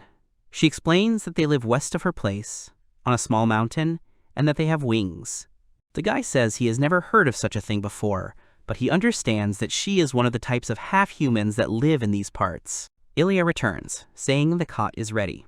Joshua thanks her and tells her that she needs to be healed before they can move her. He creates a spell to do so in his hand. Merc watches him closely. The girl sleeps on a bunk in the room. The heroes sit next to her. The guy asks Wiz to look after her. The other villagers are crowded at the entrance, looking worried. Met approaches them and assures them that all is well, suggesting that they return to the feast. She notes that there will be plenty more to come. Joshua is said to be amazing and can do anything. Merc says that her mother said that those who use 2 types of magic are amazing. The guy replies that in fact he uses a subtype of one magic, and his healing skills are quite primitive. He is surprised. He is amazed that she knows about magic. She confirms this, clarifying that they are animals who can use it. Joshua asks Merc if she can use magic. She says that she was taught wind magic and stands up. Ilia looks at her questioningly. They go outside and Merc casts a wind spell, holding his hands out in front of him. A small whirlwind is created on the ground. She lowers her ears and says that such a thing is only for play. Joshua notes that he is really not fit for combat and asks if she knows her sign. Merc replies that its name is White Wolf. He strengthens the spell of freezing and healing. In thought, Joshua notes that these spells are elementally different, meaning that she has a sign that gives an advantage in 2 types of magic at once. He asks Merc if she was taught magic. She replies that her mother only taught her how to create wind, the magic she used herself, and asks if Joshua will teach her other spells. He specifies that he can only teach her something simple, but since she already uses magic, it won't be difficult. She looks at him with interest. The guy suggests freezing the water in the bucket, imagining it. Joshua creates a wand for her and tells her to imagine freezing water by concentrating her power at the end of it. She casts a freezing spell and the water in the bucket turns to ice. Merc lifts the bucket triumphantly, happy that she succeeded. Joshua and Ilia praise her. Joshua encourages her and says that if she continues like this, she can do many more things. She thanks him. Merc looks at the staff with inspiration, saying that he will train. The guy remembers something. He says that he wants to build something, and for this he will need Merc's help. The girl and Ilia look at him questioningly. The next morning, the winged girl is still sleeping peacefully. Merc and Joshua are walking down the street. Joshua bends down to open the door to the basement. He explains that he asks the demons to dig this big hole. As they descend into it, he explains that the walls are made of iron, and the door is a purple metal. Joshua lights a fire so he can take a look around. Merc sighs in surprise. She notes that it's a large room. Joshua asks Merc to freeze the floor there. She asks if this is a training session. He explains that in addition to training, it will help him keep frozen food in his room so it doesn't spoil. Merc likes the idea. She says she can do it. The guy hopes for her, because it would be difficult for him to do something like that himself. She asks in surprise if there is anything he can't do. He says that he can only use the magic of creation. She says it's weird. Joshua, worried, suggests she practice and try. At that moment, Merc feels something strange. Joshua says he'll step aside. The girl stops him. She explains that the Tengu is making noise in the street and says that she will come too. They leave the basement and hurry towards the house where the Tengu is resting. They see a winged girl. Mete and Ilia are standing next to her, and Wiz is jumping. Ilia tries to worry the girl that she might collapse again. Tengu says that she is much better and that she cannot burden them like that. Joshua interrupts her with a sympathetic speech. He points out that she won't be able to fly far with wings like those, pointing to the smaller one. The girl bows her head sadly. Joshua asks her to introduce herself, saying his name first. The Tengu is silent, and the boy assumes that it is customary among their people not to talk to strangers. The girl shyly introduces herself as Asuha and confirms that she is a Tengu. Merc and Ilia introduce themselves in response. Ilia says that she is the head of the village. Joshua repeats his words. He repeats to her that she will not be able to fly. The girl looks at him tensely. He continues. He says with inspiration that he will make a device for flight. The girls look at him as if he said something strange. Ilia can't believe that the guy can even make wings. Joshua replies that they are too complicated, and he can only make a flimsy model. The guy conjures a wand that contains a large stone and says that it can help him with this. Joshua asks Asuha if she can use magic. She looks at him in surprise. He explains that she needs to imagine releasing gusts of wind and say wind out loud. She agrees. Merc stands next to her. She does as the boy told her and creates a powerful gust of wind that surprises everyone present. Joshua says that with the staff she can definitely fly. He hands it over and Merc compares it to his own, noting that they are different in stone color. Asuha's stone is green. The boy notes that it is magical and was obtained from a mud slug. He adds that stones of this color are intended to enhance wind magic. Ilia recalls how they got it. Asuka and Merc don't understand anything. He stops explaining and tells them to remember that with this stone you can get a strong wind. The guy offers Asuka to fly with it. She hesitantly agrees to try. She begins to cast a spell, and a powerful wave of wind rises around the heroes. The current picks her up and she flies into the air. The heroes watch in amazement. They're delighted to say that she actually flew. Ilia asks in amazement, looking at Asuha floating, if the stone really helped her fly up like that. Joshua confirms it, saying that it is a magic stone, adding that her magic also contributed to it. Asuha comes down and tries to give the staff back, saying she can't accept it, but Joshua says it's a gift in place of her wings. The guy adds that instead of returning the staff, the Tengu can help them. She says she will try, and Joshua explains that there are people around their area who are attacking the half-humans, and they need their kind's help in gathering information, since they can fly. Asuka agrees, but notes that they need to discuss this with their family. Ilia notes that they will be very happy if everything works out. She says that if their village can help in any way, they can reach out. The girl warns Asuka to beware of bad people, to which she responds with gratitude. Asuha continues to thank them and notes that she will try to repay them. In response, Ilia says that they are always welcome. Asuka flies away and they watch her go. Merc says that Elijah and Joshua are very kind, although a little naive. Met approaches her and, looking at the heroes, notes that this is their charm. She reminds Ilia that she had a request for Joshua. The guy is perplexed, and the girl remembers what she wanted to ask. Ilia awkwardly explains that if it's not too much trouble, Joshua would like him to create a flute, since the one her mother gave her broke. The guy happily agrees. Joshua asks about the shape and material, and after explaining, creates an instrument. The girls look at it in amazement. Ilia thanks him, and the boy wishes her that the flute will bring her benefit. The girl is asked to play, and she agrees. At the request of the audience, she, with embarrassment, wants to start playing. Joshua thinks that now a pleasant sound will reach his ears, conveying all the warmth of her soul. Ilia begins to play and lets out a piercing whistle that makes the heroes jump. They cover their ears in horror, trying to tell Ilia to stop. She stops playing, happily noting that she hasn't forgotten how to play yet, even though a lot of time has passed. The heroes look at her tensely. Someone in the village has mistaken the whistle for a bugle or a signal for an attack. Ilia says that she will improve her playing like Merc, to which she sullenly advises her to give up the flute. Joshua shares with Met that it can be used as a means of intimidation. In response, the girl says that she would not wish such a thing even on an enemy. Ilia happily invites Mete to study with her. The girl awkwardly declines.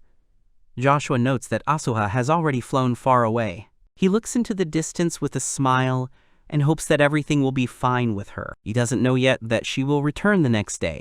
Joshua beams with joy, saying he didn't think they'd make this much progress, noting that they finished both the north and west walls in the last 2 days, thanks to the golems and slimes. Someone calls him loudly, and the guy turns around. Merc runs up and reports that there is smoke on the northern mountain. Joshua is very concerned. They climb the wall, and Merc points to where a wisp of smoke is rising behind the mountain. She assumes it's the same situation they're in. To support her, Ilia places his hand on her shoulder, assuring her that she will definitely accept everyone. Joshua says he relies on her. At that moment, something catches his attention, Asuha among them. All the winged half-men look battered. Some are more seriously wounded and are being carried in arms. The younger ones are holding the older ones. Joshua is horrified by the possibility of an attack by slave traders. The villagers rush to help the winged demi-humans. Asuha watches from the wall. Joshua asks her worriedly what happened and assures her that everyone will be taken in. The girl, in tears, says that their village was burned down. While Joshua and the others listen to Asuha, one of the winged half-humans notices Joshua. He realizes with fear that he is a human and, without understanding, shouts that they will all be killed. He starts to panic and shouts for everyone to run away. The winged half-humans get scared and try to run away. Elijah tries to argue that Joshua is not like that, but they, noticing that she is also human, do not listen to her.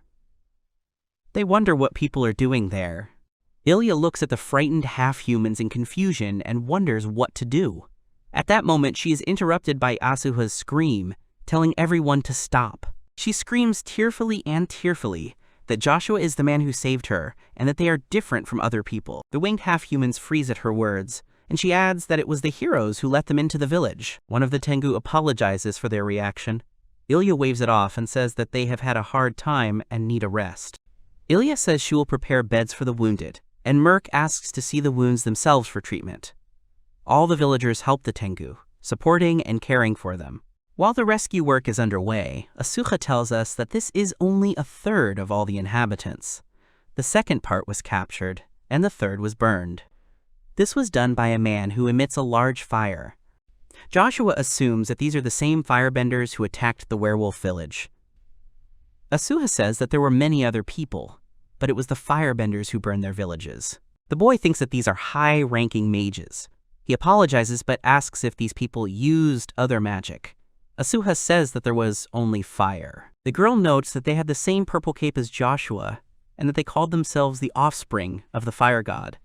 Joshua is amazed by this information. He remembers that Cousin Lazga had people who said that. They were prodigies at the Magic Academy, and they had the mark of divine fire. He thinks incredulously that their uniforms included the color purple. The boy asks the girl if she knows anything else. He replies that when she was heading to the village from the west, she wanted to check on her relatives who had gone hunting. There she saw a habitable village inhabited by people. She saw, with horror, that her relatives were working there as slaves, along with demons and werewolves. Joshua and Elijah ask her again in shock. She explains that after this picture, she asked her father to join forces and he went away to think. But he didn't have time, because that same day he died in the flames of the attacking people. Joshua assumes that these are people from the western village she saw. He thinks that there should be no people in these parts, and most likely this is a stronghold of slavers out hunting. He thinks that without a strategy, the village will also become unsafe, because the slavers and fire mages will come with more reinforcements. The guy understands that if elite troops enter the battle, losses will be inevitable, so he needs to act without delay. He turns to his friends, saying that he needs to talk to them. They sit in a semicircle. Joshua begins to explain that, based on Asuha's information, people may come to them. The girls look at each other worriedly. The guy notes that he wanted to discuss this. Elijah declares that they will fight. She firmly says that they will not evacuate, and are not going to surrender or retreat even if people come. Joshua notes that in that case he has an idea. The girls listen to him attentively. He suggests fighting back now because there is no time to wait. Met jumps up excitedly, supporting his idea, and says that now they must attack first to take revenge for everything the humans have done to them. The guy understands her, but points out that their main goal now is to save all the people captured at the outpost. He explains that they need to thin out the warriors first and then attack. Merc understands what he means, offering to lure them out. Joshua agrees, adding that after they deal with them, they can attack the outpost. Joshua approaches Wiz, saying that he and the golem need to get a lot of coal from the caves. The slime happily jumps in agreement. Merc waves at the golem. Ilia asks the guy about the coal again. The guy explains that it is a fuel that is easily flammable and can be used as a trap. He turns to Merc. Joshua says they'll need the werewolf's ability to move at high speed. Merc, without hesitation, replies that they'll do anything to help. Such determination encourages the guy. He asks them to lure out the slave traders and, keeping their distance, lead them to the northern gate. Joshua also asks Asaha to show Merc and the other wolves the way to the village. He says that if the enemy's way back is blocked, a trap can be set, and notes that it is dangerous but necessary. Merc and Asuha confidently tell him to rely on them. Joshua remembers something. The guy says that after Asuha returns, he will have one more request. She will need to blow the wind while on the walls. He notes that he will tell Met the details, so she should approach her right away. Asuka says that she understands, and they, together with the werewolves, leave for the mission. Joshua is called by name. Met asks if he wants to give her command. The guy confirms this, explaining that since he will be playing the role of bait, he will not be able to control the process. The girls are shocked by his statement. Their faces show concern. Elijah tries to actively offer himself as bait, but Joshua refuses her.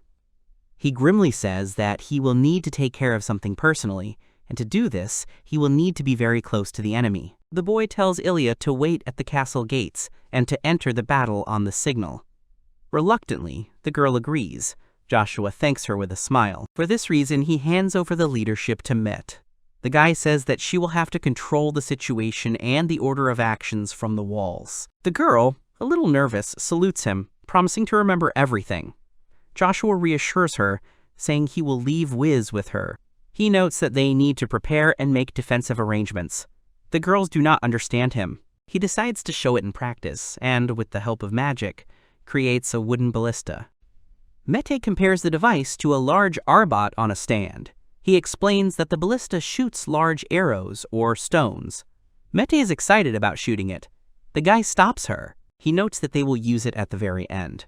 He hears a sound and notices a hill where a golem and slimes with coal appear, saying that Wiz brought supplies. He thanks them, noting that they did it quickly. He pushes the coal and mixes it with the pork fat in the bag. Joshua says that they will scatter this on the enemies with the tengu.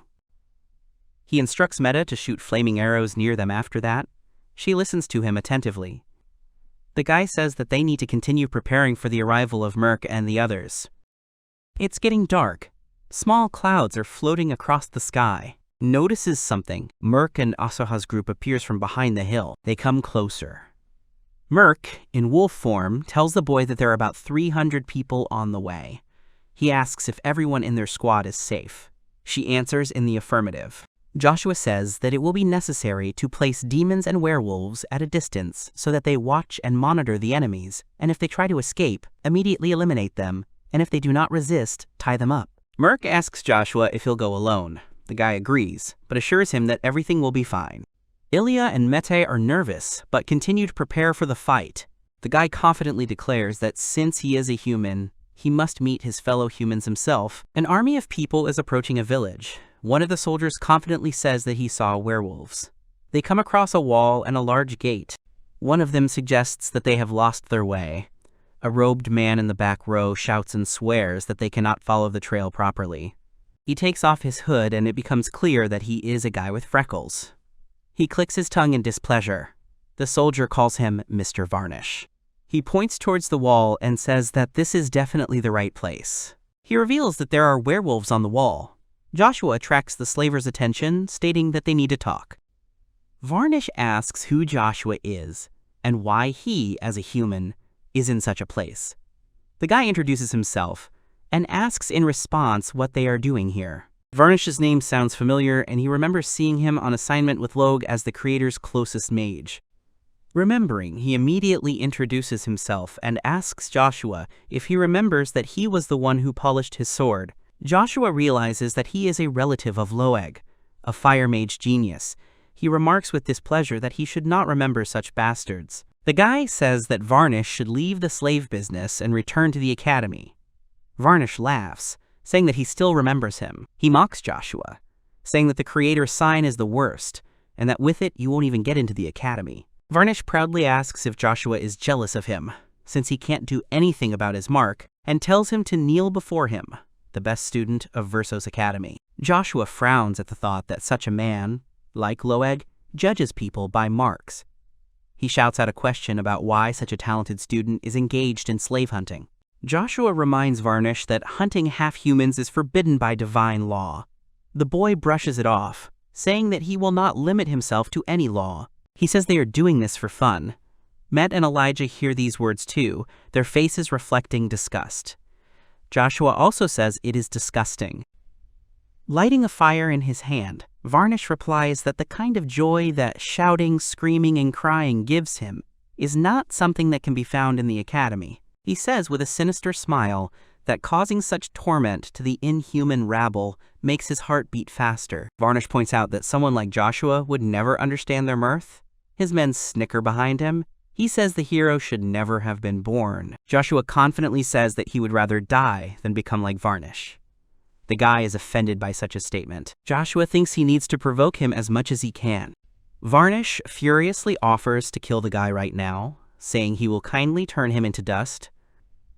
Joshua thinks he is very easy to manipulate, and replies that it will most likely happen to Varnish himself. Mad with anger, Varnish orders him to be quiet and shouts at the boy to beg him, and that he too must be enslaved. He threatens Joshua that instead he will burn from the flames of the universally proclaimed genius. He casts a divine fire spell. Huge pillars of flame appear from his hands. Joshua is amazed by this top-tier magic. The boy can't help but think how many half-humans he burned with this fire. Joshua angrily says that he will get it all back. He thinks about getting the prepared raw materials. Powder from coal and fat begins to pour into its flame, which also falls on it, and the fire begins to burn even brighter. Varnish realizes this with horror and screams for Joshua to stop. He screams in pain and asks his subordinates to put it out. Varnisha is consumed by fire. Joshua, watching this, thinks that the powder will not let him go out so easily, because the oil has spread all over his clothes. Still covered in flames, the mage screams that he can't die like this, because he is the Academy's talent and the heir to the Vale Barony. He continues to ask for someone's help. His subordinates are also hit by the powder. They try to appeal to Varnish, but are attacked from above by Tengu, led by Asuha. The soldiers give the order to retreat, but then Mete's squad comes into action, and they throw fireballs from the walls right under the feet of the enemies. The soldiers themselves and everything around them begins to burn. They scream in horror that there is fire everywhere and order everyone to run into the forest. Near the forest, werewolves are waiting for them. They are shocked and scream to kill the wolves and pave the way for escape. From the other side of the forest, Ilia comes out with his squad. They are all dressed in military uniforms, holding spears in their hands.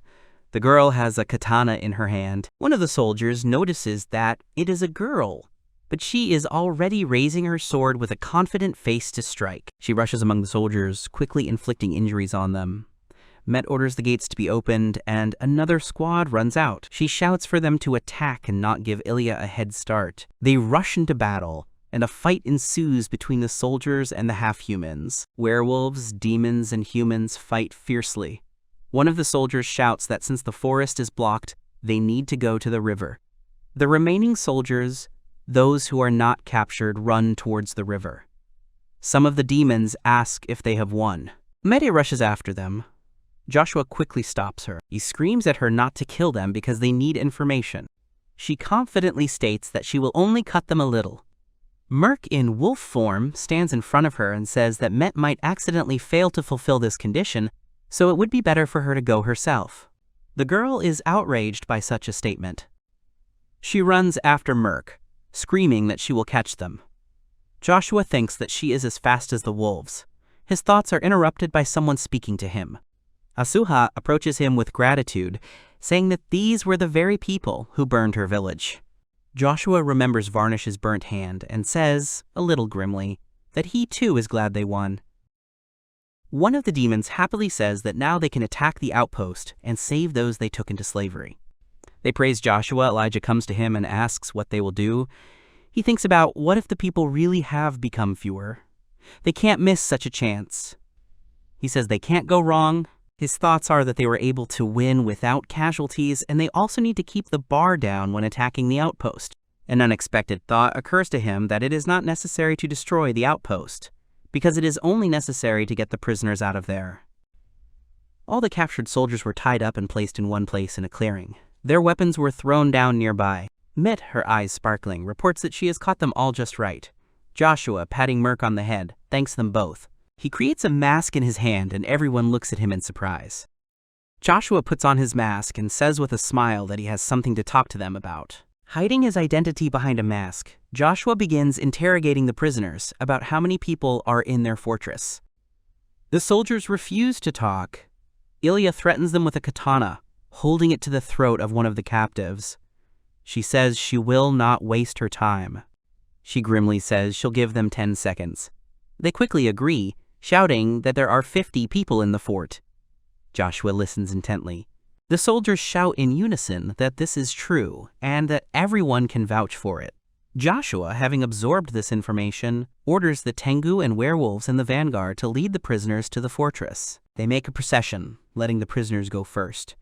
Joshua is amazed to think that all the Tengu and werewolves are safe, and that they all look like a big family. Ilia comes up from behind, asking the guy about his plan. He explains that they will free all of their tribesmen without letting anyone die. Ilia is surprised by his statement. He asks Met to stay in the village with half the demons, just in case. Everyone in the squad is determined. She says that this is an important mission and that although she will not be participating in the battle, she will stand up to protect the village. She wishes them luck in the battle. Joshua thanks Met and signals the others to follow him. They walk towards the outpost along the paved road through the forest.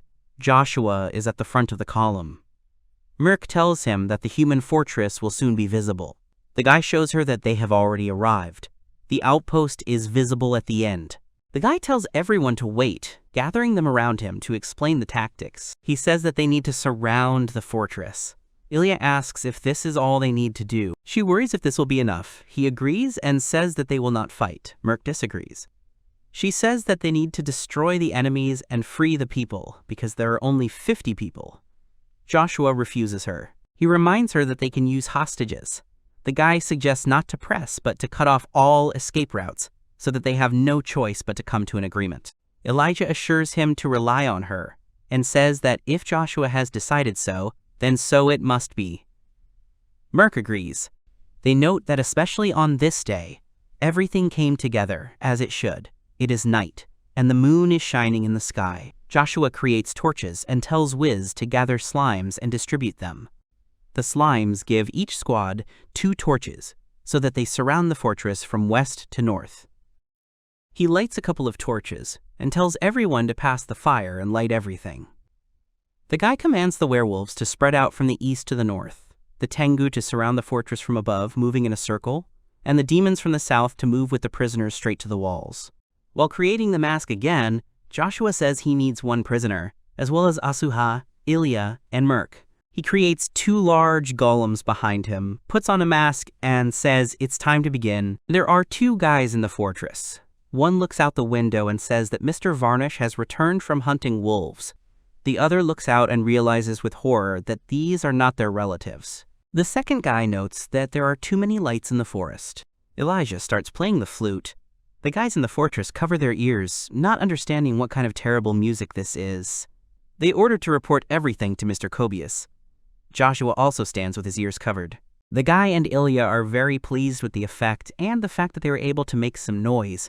The others sigh in pain after the melody ends. A man with a mustache appears from the window, asking who they are and whose squad they are. Joshua confidently claims that he is half human. He points towards his team and says that he is an envoy of the Fender Coalition. Everyone is surprised by his speech. The man doesn't understand. Joshua isn't surprised by this, because he just made up the name himself. He thinks the coalition is named after the lands. He claims they are against slavery and hunting, that they are a coalition of half-humans. He threatens that if they do not release all the prisoners, they will raze the fortress to the ground. The man thinks that this is stupid. Joshua indignantly reproaches him, that the number of families that were destroyed cannot be stupid. He raises his hand and declares that all the many flames around the fortress are the flames of anger of each of the demi-humans who suffered. Joshua explains that Vanish has learned this the hard way. The man is shocked by his words. The prisoner Joshua took with him under pressure screams that it is all true and that Mr. Varnish and the warriors could not do anything. The man's expression shows fear. The prisoner screams that the entire forest is full of half-humans. Hundreds of lights are shining around the outpost. The guy declares that the fortress is surrounded. Joshua screams, asking the man what his choice will be, to release all the prisoners or to burn. Kobius is horrified. The guy threatens that maybe the golems will help him make a decision.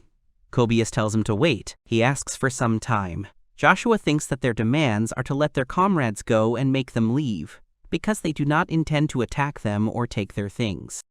Kobius agrees to the guy's terms. He asks if he will definitely keep his promise. Joshua tells the man that he is in no position to clarify such things, and warns that if anything goes wrong, he will be the first to suffer. The boy gives the command to Ilia, and she raises the bow. The arrow hits near Kobius's face, and he quickly says that he will do everything. He orders the gates to be opened, and all the demi-humans to be thrown out. The gates open, and the enslaved comrades come out.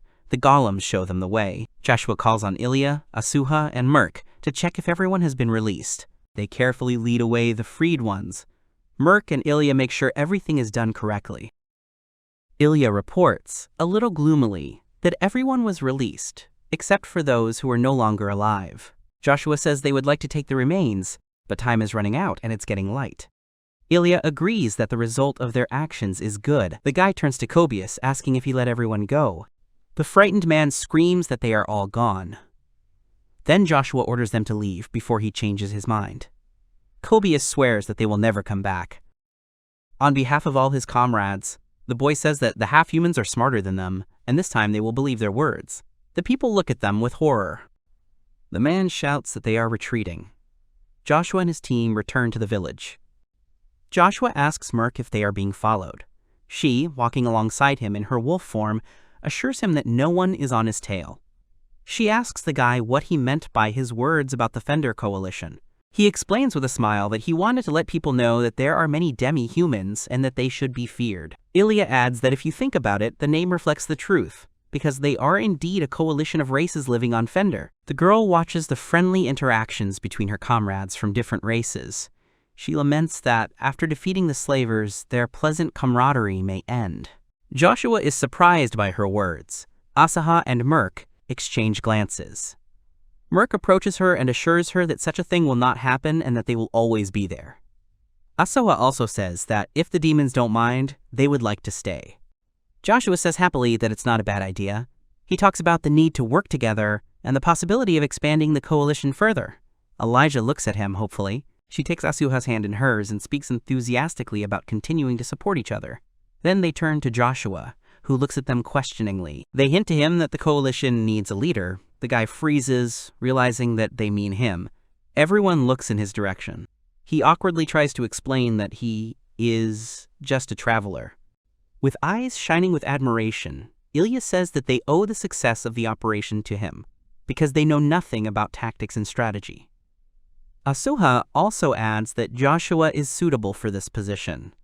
Merc agrees with everyone. The boy says he's not sure if he can accept such an offer, since he can't imagine a human leading half-humans. But then he thinks that, on the other hand, it would be easier to give advice, and that he still needs a place to stay. He stipulates that they must make important decisions themselves. He says that he will give advice, and if someone better comes along to take his place, he will give in. Elijah happily agrees and proclaims Joshua the leader of the coalition. Joshua is still not sure how good this idea is. Merc congratulates him on his new position. They finally reach the village. Everyone who was in captivity joyfully greets their relatives. A happy Met greets her friends, noting how many people have returned. Joshua says with a smile that there were no casualties. He notices smoke coming from the house and asks the girl about it. She says she thought everyone would come back hungry, so she cooked a lot of food. The half-human's eyes light up. Joshua says it's great. Pleasantly surprised, he says that he hadn't even thought of arranging it that way. The thought occurs to him that the people might be very hungry. Met smiles brightly, confirming and declaring that this is the reason why she will become his wife. He freezes in shock, and the girl says that they will complement each other. He awkwardly asks why she decided that.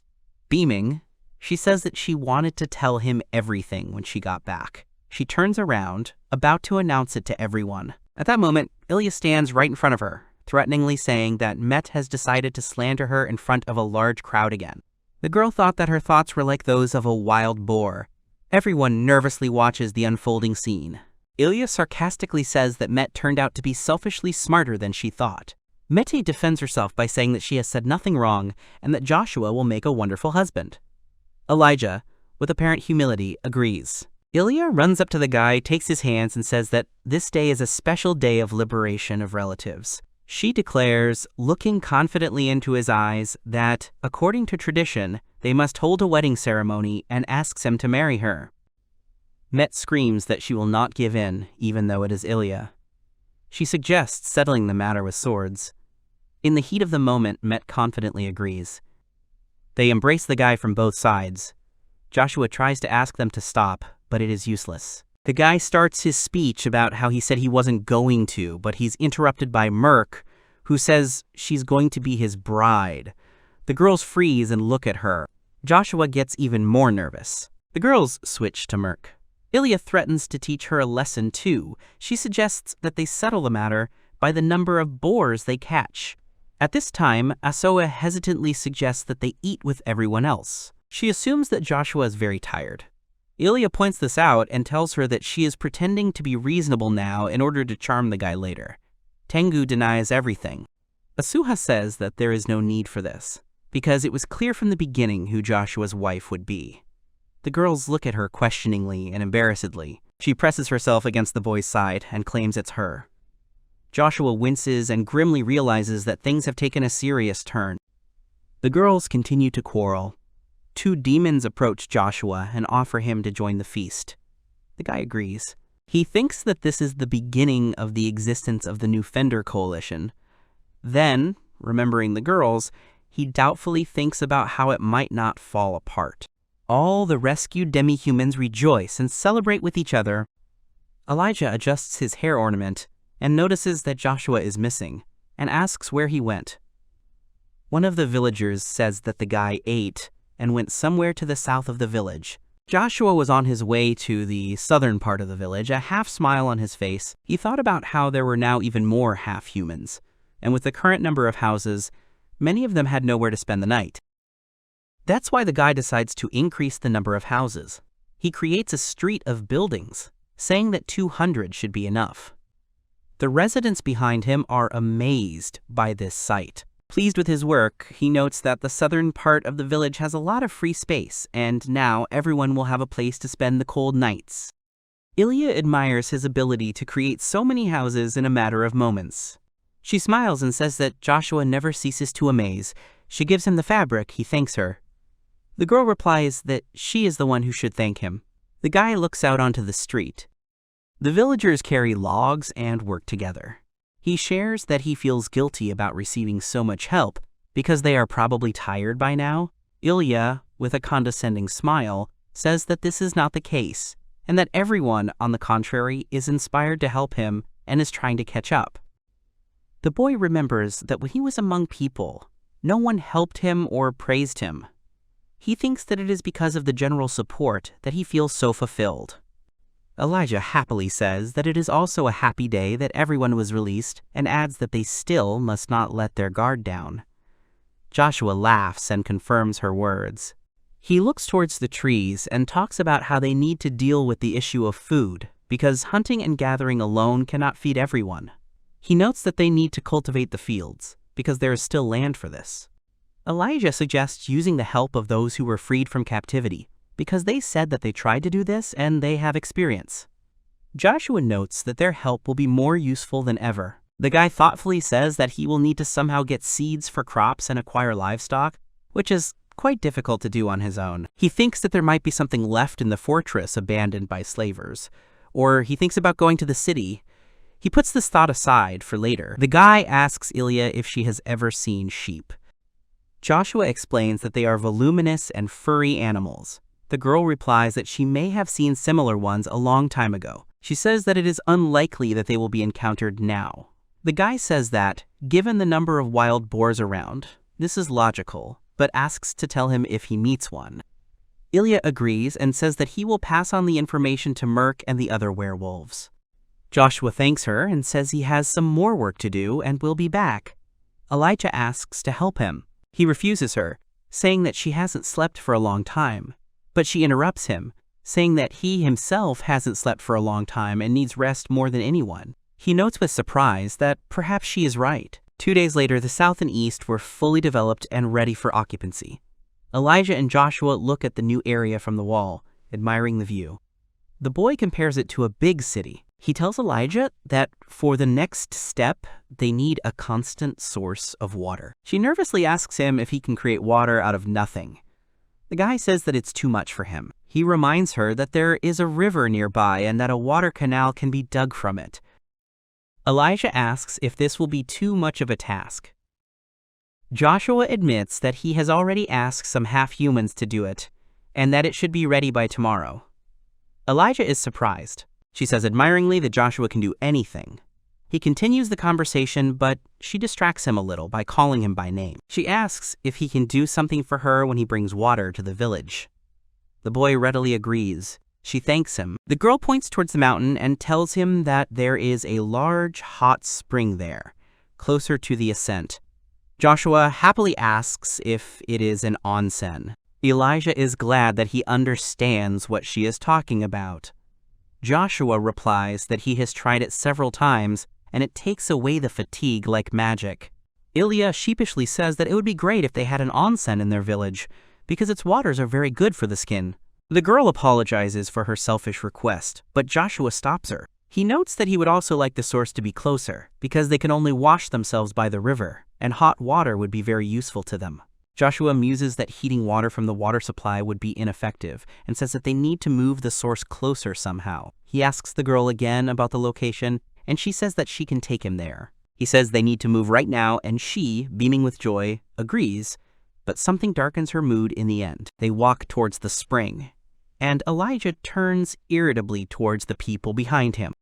Behind them are Mete, Asuha, and Merc, with towels at the ready. Ilia asks menacingly what they are doing here. Merc says that Ilia and the guy were having such a fun time talking that she was interested in going too. Met notes that they are not completely safe after their victory, so she can't let them go without an escort. Ilia says that if Met says that, she must have a reason for taking a towel with her. The girl shouts that she didn't even think about swimming, and she needs a towel to wipe off the sweat. Merc says that Ilia also has a towel with her. Joshua thinks uncomfortably that the conversation was about looking at the spring, not swimming in it, and he needs to at least get there first. They reach the right place, mountains are visible in the distance, and Elijah says that they have arrived. Joshua is amazed by the view. The waterfall spills into a small lake, from which steam rises. He says with admiration that the place is very beautiful. The guy assumes that the water will be hot, because it is bubbling. He takes off his glove and puts his hand in the water to try it. Having burned himself a little, he quickly pulls his hand away, screaming from the temperature. He thinks that the temperature is too high for an onsen, and asks Ilia if demons go to such springs. Ilia happily agrees and encourages him to try it too, offering to rub his back. Meta steps in, saying that this task should be hers. Elijah objects to the girl, and Joshua thinks that he would never go into such water. He turns to Merc and Asuka, who are also tasting the water and pulling their limbs away because they are also hot. The guy suggests that demons are more resistant to such temperatures, but such water is not suitable for others. He thinks that while the water is on its way to the village, it might cool down to the right temperature, but his thoughts are interrupted by a sound. The rumble is repeated, and everyone else also flinches in surprise, not understanding where it comes from.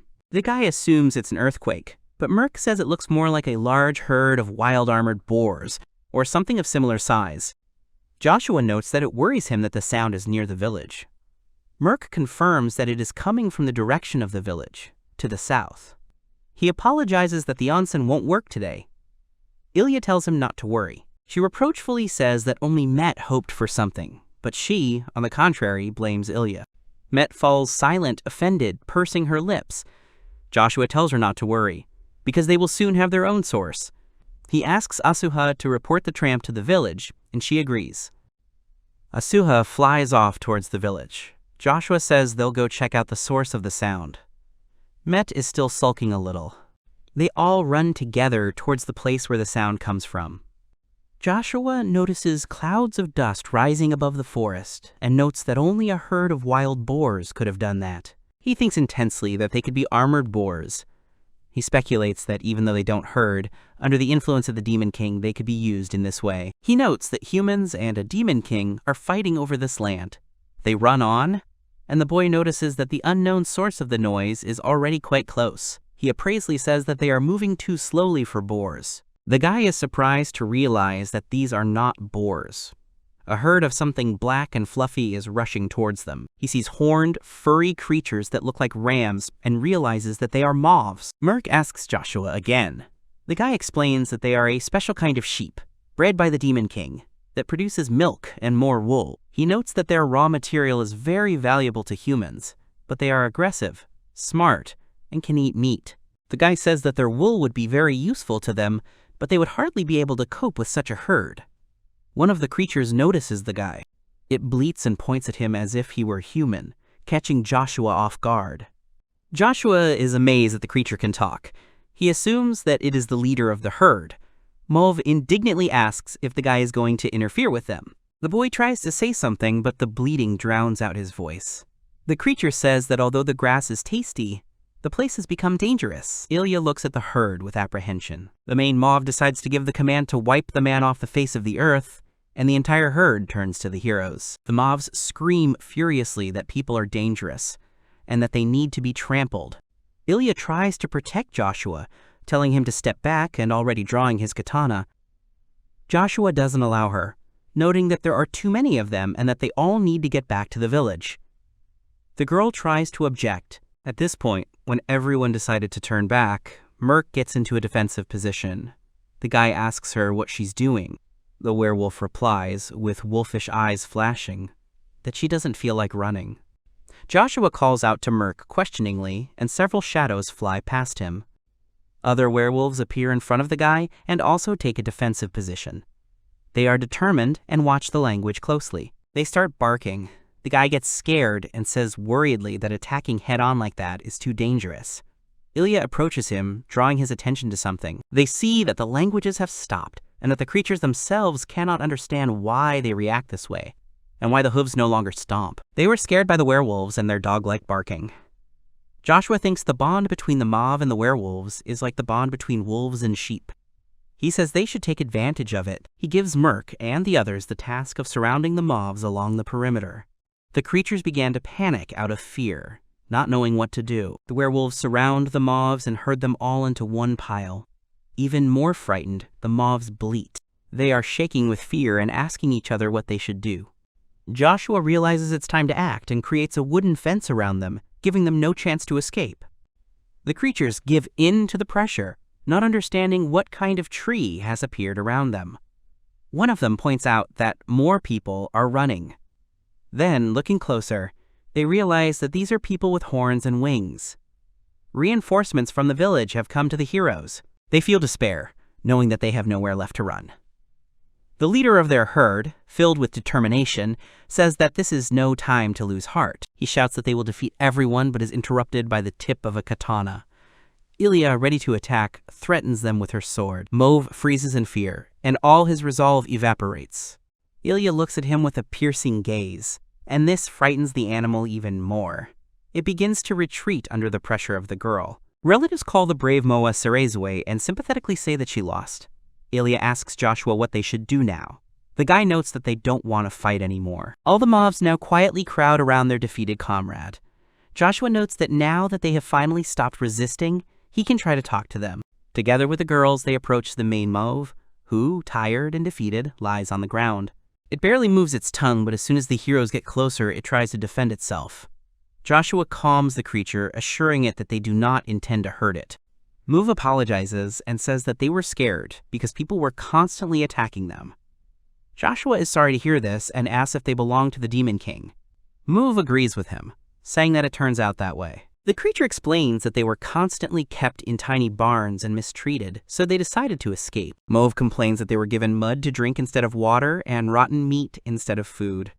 Joshua sympathizes that they were treated worse than normal sheep. The creature adds that after escaping, their problems became humans and monsters, and now they graze in this meadow. the boy regrets that they had to endure this. He warns that if they go further, they will stumble upon human lands.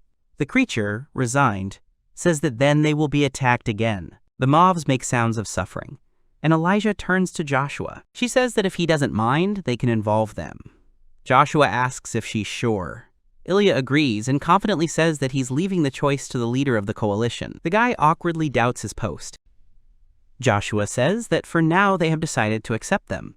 Mete, Merc, and Asuha also look at the mauve with interest. Joshua turns to Cereza, who bleats back. The boy asks her what she thinks about living where they are.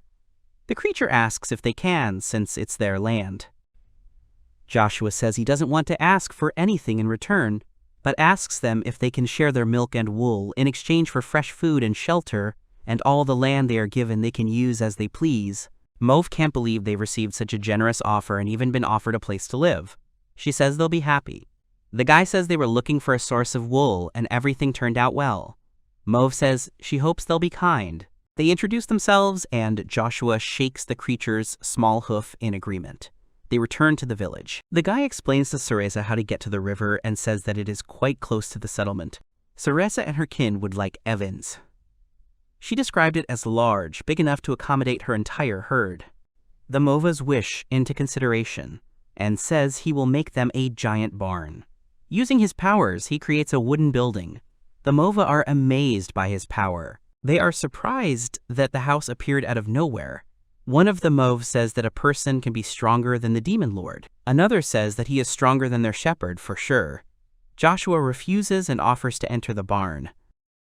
Mubav thanks Joshua with all his heart and says that they can come for milk and wool whenever they want. The guy asks again if they are sure they can. The creature answers that it will be even better, because they are already hot in the old fur coat. Merc and Asaha touch and pet Mova, amazed at how soft his fur is. Joshua says that it's good if no one is against it. Entering the barn, he asks if such a house would suit them, and in his head he already dreams of a soft pillow and blanket. All the mobs, as soon as they were inside, fell asleep. Cereza shamed them for this, but then thought that maybe they were tired because they ran so much. Joshua says that it's okay. He mentions that their fur can be used to make a soft bed and decides that he will do so when everyone wakes up.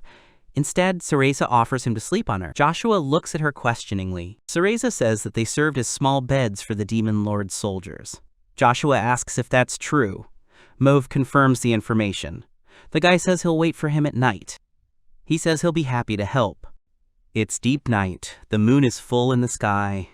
Mauve serves as Joshua's pillow, on which he sleeps peacefully. He feels the divine softness of Cereza's fur, but as he touches her further, he finds something else. Cereza screams in surprise, and Joshua's eyes immediately widen. He jumps up, asking her what is wrong. He realizes that he accidentally grabbed the place where the mobs give milk. Cereza says it's inappropriate to grab onto such places so suddenly. Joshua apologizes, saying he didn't notice. Cereza says that if he wants to drink milk, she won't mind, but everything should be done within the bounds of decency. She adds that since they made a promise, nothing can be done. Joshua doesn't understand what she means. In front of the guy, Cereza begins to transform and he shields himself from the light. When it's all over, he looks at her again, and what he sees amazes him. Joshua sees a girl in front of him. She has wavy hair and ram ears. Cereza, with shining eyes, explains that their blood is mixed with the blood of the demon lord, so they were taught to transform into a human. Joshua thinks it's similar to Merc's situation. He's very surprised. She says she's human-like now, and milk will be easier to drink. Suddenly, Ilia appears next to them. She looms over Cereza menacingly. She reminds her that she herself spoke about the limits of decency. Cereza confirms this and does not understand what she did wrong. Ilia, bowing her head peacefully, says that she will not scold for ignorance. She grabs Cereza, who has transformed back into an animal, by the head, and turns to Joshua. Ilia drags her towards the exit, telling Joshua that he will discuss with her the accepted boundaries of decency and future rules. The guy asks to be gentle with her. Ilia agrees to this. Met suddenly appears and expresses her hope that Cereza will return alive. Joshua wonders what Met is doing here. He also wonders why Merc and Asuha are sleeping in his tent, but decides that it is nothing to worry about. 3 days later, the villagers had tools for fishing and farming, and they could now shear wool from sheep and increase the number of warm blankets and beds. Met happily reports that the houses have become more comfortable and supplies are replenished. Merc notes that this is all thanks to Joshua. She also tells us that they have a water supply system, a system of dug trenches that delivers water directly to the village. Merc, Mete, and Joshua look at the fruits of their labor with admiration. Merc looks into the canal and says he wants to swim. Joshua points out that she can swim in the future onsen and that the water is for drinking. Met says that access to water has become much easier now. The guy adds that there is something to feed the fields. Joshua says he must go to the deserted slavers' fortress and see if there is anything useful left there. Met notes that she will go with him and that the settlement is well protected without her. She would also like to visit the fortress. Joshua agrees. Met also notes that she is suitable for the role of his bodyguard, since Ilia is the head man and is busy with other things. Then she gets scared that Elijah might hear her and falls silent. The guy stands awkwardly nearby. Merc comes up to them and says that he will go with them too, which Joshua is only happy about. The guy says that Asuha and Ilia are teaching others how to hunt, so the 3 of them will go together. Merc volunteers to go ahead to scout out the situation. Joshua says that they will catch up with her. They set off, past fields where, among other things, the moths graze. They wave to them to say hello. Joshua and Asuha are walking through the forest. Merc runs up to them from reconnaissance and reports that something happened in that direction. She says that all the people they saw are lying lifeless in the fortress, and that this is clearly the work of someone. Returning from reconnaissance, Merc reports that the people in the settlement they met earlier are dead, and it seems that someone contributed greatly to this. Joshua is shocked by such news. He asks if he is talking about those with whom they encountered not long ago and were forced to negotiate. He names one of the people Namas. The girl answers in the affirmative. Merc explains that all the people died. The guy frantically thinks about how this could have happened. He suspected that it could have happened that Kobus, after freeing the prisoners, chose not to pay the reward. But since they did not only deal with him, it no longer looks like betrayal. Joshua looks into the distance where smoke rises into the sky and says that we need to scout everything out. The company reaches its destination, where a horrifying sight awaits them. All the buildings are destroyed, burned. There are pieces of stone and wood, ashes and carelessly dumped bodies of people all around. Met covers her mouth with her sleeve. The guy is amazed out loud at what is happening. The girl slowly looks around and says that whoever did this hated people very much. Joshua agrees. He understands that the number of demi-humans who have a big score to settle with the human race is incalculable. Out loud, the boy notes that they must have been attacked by demi-humans who saw a gap in the fortress's defenses. Looking around the ashes, Joshua adds that everything was burned, both houses and fields. He wonders if there's anything left in the crops. Merc distracts him and tells him that someone is approaching. The message sounds unclear and alarming. The boy asks again. The company is slowly surrounded by armed half-humans. Looking at their appearance, Joshua notes their pointed cat ears and tails, as well as the shape of their weapons. It immediately becomes clear to him who he will have to deal with. He calls the fighters from the approaching detachment Kodolaks, and confidently says that they are Glank's mercenaries.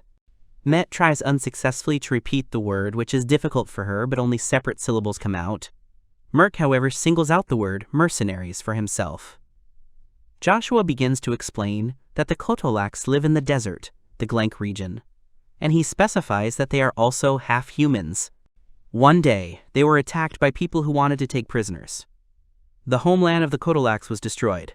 Because of this, they sided with the Demon Lord. However, as soon as they gained strength, they took the path of complete independence. Torn between the two sides, this race settled in the south of the continent. The guy admits that he did not expect to meet the Kodolaks in such circumstances. The half-humans are aggressive. They think that they accidentally found survivors from the settlement. One of them demands that the company surrender, and promises a quick death in case of submission. Joshua exclaims that they are not enemies, and tries to explain that they themselves fought with the locals a few days ago. The girl is outraged and shouts that she does not believe him. After all, not only is the guy supposedly a dishonest person who captured half-humans, but he also hid while everyone else was being slaughtered. Met says that this is a misunderstanding. She quickly draws her katana and shields Joshua with her body. She tries hard to convey that even though he is human, he is completely different from the others. Kodalak notices the horn on her forehead. The mercenary interprets this attack in her own way. She concludes that the demon is simply in the power of a man and is forced to serve him. She even expresses pity towards the girl, but still grabs the hilt of the sword.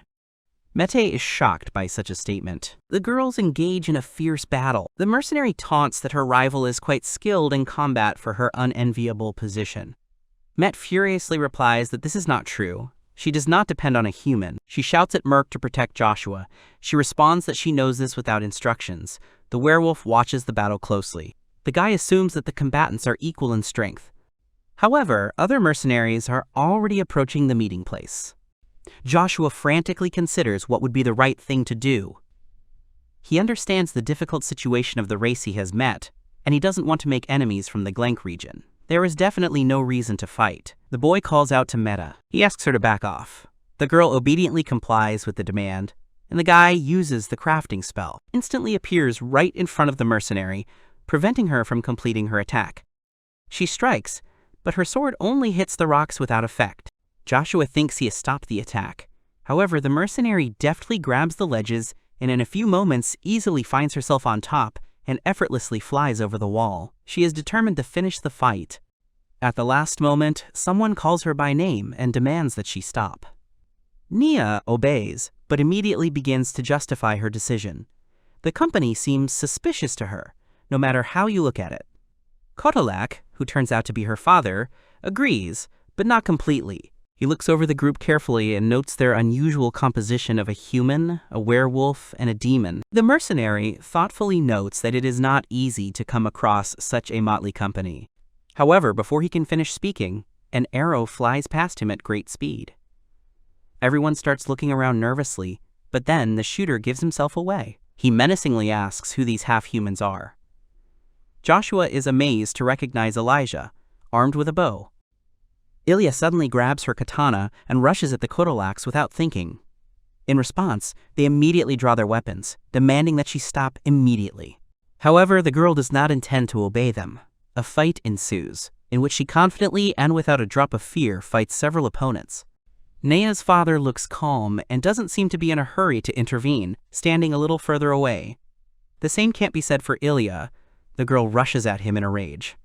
The mercenary easily, and even with a smile, parries her attacks. It even seems to amuse him a little. Elijah shouts at him to move away from Joshua. The guy watches the fight tensely, but the opponents move with incredible speed, and it is difficult to notice anything. However, Joshua notes that the Kodalak is not fighting at full strength. He has a second weapon in his sheath, but he is in no hurry to use it. The guy insistently asks the princess to stop, arguing that the mercenary does not really intend to fight. Nea's father notes Ilia's superhuman strength. He tells him to change his sword, because it won't withstand such an onslaught. Nea tells him that she can handle it. But the Kodalak replies that there is no need to do that, because Ilia is too tough for her. Nia tensely falls silent, not daring to contradict her father. Meanwhile, Joshua is mentally relieved that the mercenary managed to calm her hostility. The boy had never seen anyone wield a dagger so quickly, so it was hard to imagine what would happen if she decided to draw both blades. Even Ilia might not be able to handle that. Nea was silent. Her father smiled and looked at her with a slightly condescending expression. Kodalak apologizes for his daughter's behavior and says that she did not mean to offend anyone. Finally, he tells her his name. His name is Balon, and he is a soldier of Glenk. The boy also calls himself by this name. Balon asks if Joshua is part of the Fender coalition that everyone is talking about. The guy confirms his guess. After that, he decides to ask about the people found here, because the mercenaries themselves mentioned them. Balon dispassionately confirms that all this terrible cruelty is their doing. He explains that the fortress's inhabitants owe them money, and the time has come to repay that debt. Joshua explains his recent demand that they leave the area. He also explains his plan to search the fortress. Ilia and Mete still look at the mercenaries with suspicion. Balon smiles smugly and says that there is nothing left to search for here now. There is nothing left after the attack, and the Kodolaks have no intention of sharing their spoils with outsiders. The boy says he doesn't need any special supplies, since they came to see what's left of the fields and crops. Kodolak suggests they try to search in that case. The mercenaries have nothing more to do in these parts, and so they are getting ready to return to the south. Nea, who had left earlier, comes back. She is breathing heavily.